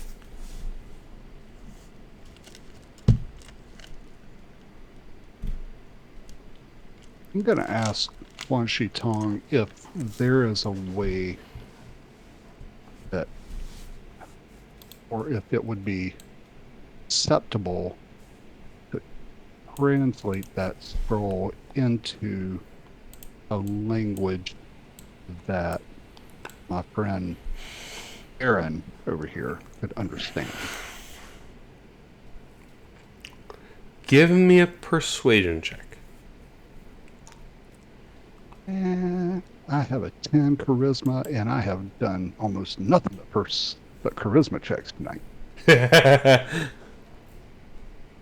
we go. Okay. Sometimes the DC is Somewhat not my chances. the DC is not that high all the time. The DC in this case, I would say, is like 11 or 12. He's like, he looks down at you and he's like, that is a very powerful scroll. But if it's something that you truly feel needs to be done, I'm certain I could do it for you. It would just take some time for me and my scribes to do. Well, this is what I am thinking.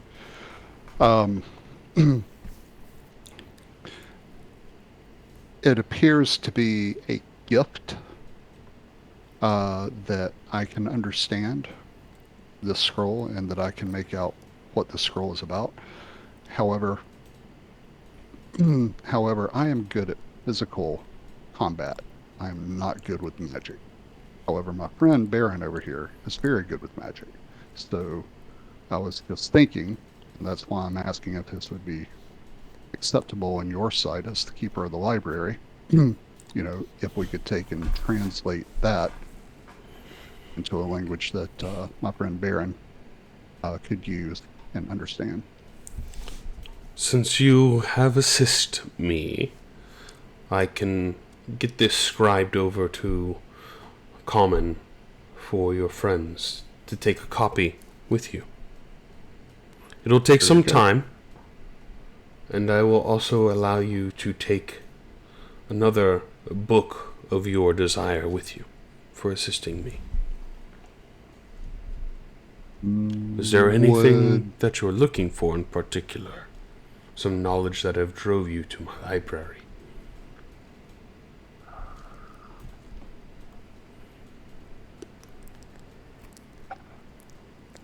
Damn it, Pat, you would have to ask a question like that.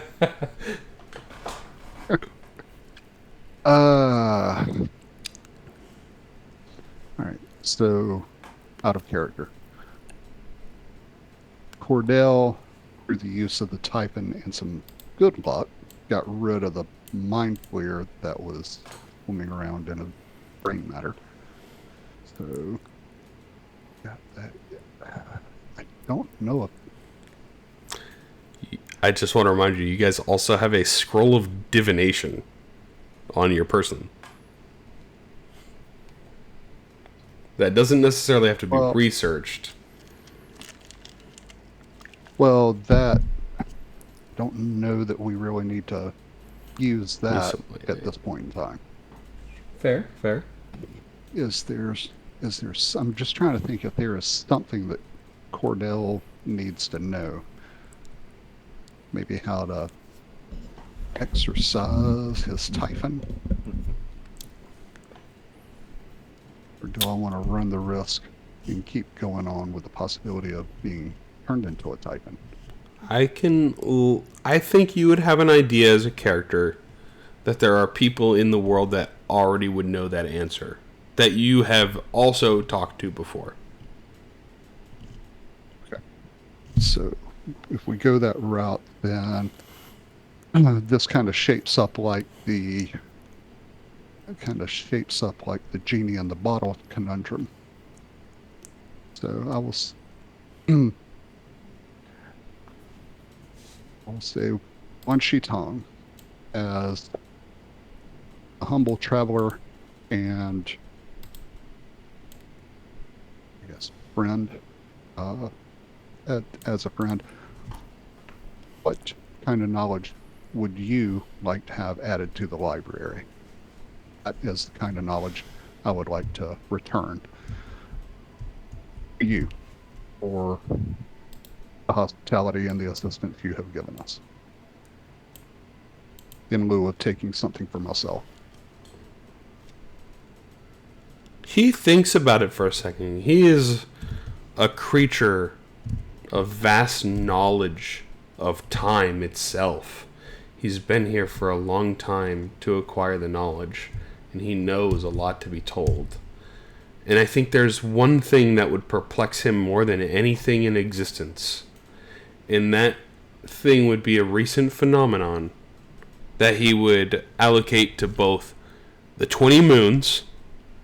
He wouldn't have any idea, and he's kind of curious about it. The other thing is the seeds of destruction. He's heard about the seeds of destruction, but is not sure what it is. Okay. So if we can wrangle information about the 20 moons and wrangle up some seeds of destruction for him to study. Fair enough. He will turn to you. Add to the list. Is there anything that you and your party are looking for your reason for visitation to my library? Yes, we're actually looking for information on like a multi-dimensional, multiplane travel. I have just the book you need, and you can take with you. That should also help us sort of learning more about the moons and the seeds of destruction. I hope it does. As he flies over, he grabs a larger book, kind of like the size of a dictionary. He pulls it off the shelf. You see it hit the floor, and there is 2 dimensions that would be new to all of you. These dimensions are, one is called Clown Space, and the other one is called Xarxis Space. And you guys are currently in Wild Space, which houses Etheria. Those are sort of the galaxies that exist within the Astral Sea. He will point to the book for you all.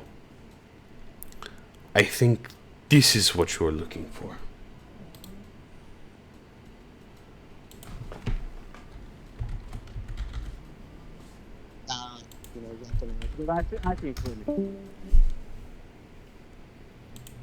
You're gonna grab the book?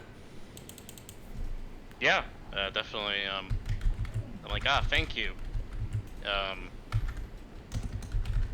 And I'm like, this will please our friend. I need you to make a wisdom saving throw as you grab the book.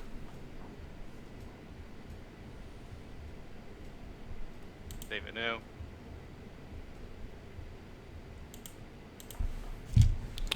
As you grab the book and pick it up, you feel your vision sink into your own head. You're immediately standing in what looks to be a throne room.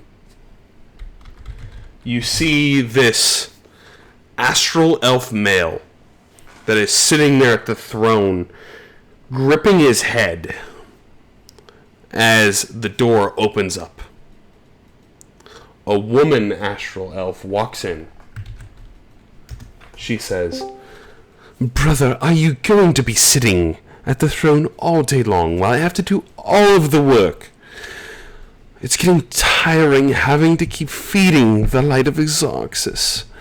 And he's just like, "You're gonna keep doing what you have to do for the sake of our people. You're going to keep feeding the light of Xarxis regardless of what it takes. Keep on with the seeds." And then she turns like, "You know, we're supposed to have equal parts in the throne. That's what Mother's dying wish was." He turns and he smiles at her. "And we will, sister. We will. One day, once all of our people are happy and settled." And she's like, she kind of grits her teeth and turns around and storms out of the room, closing the door behind her, Garrett. Before he smiles to himself. "The throne shall forever be mine. Isn't that right?" As he turns his hand, you can see it at this point. He brushes his hand over a large-scaled, ancient solar dragon. "No one will get in our way. No one will stop our reign." The solar dragon saying that? No, it is the astral elf male. As he brushes his hand over the ancient solar dragon, he mounts on top of the dragon and starts to take off flight. And you see, in this vision, you see him getting on the dragon, taking flight. And he turns and almost looks at you where you currently are, watching this perspective from. He goes, "There are other planes out there. There are other spaces. I was right." And then your vision cuts back into the library as you're holding this book.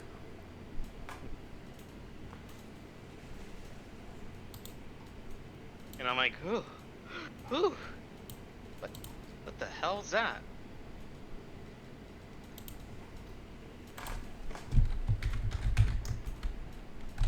Do I still have the book in my hand? You still do have the book, yes. Does it not have a good picture of the solar dragon? I was gonna try to find one for you. They look like a very funky dragon, honestly. They're kind of like a giant worm, but when they sprawl out their wings, it glimmers with radiant energy. Like, and he would be sitting on top of this thing.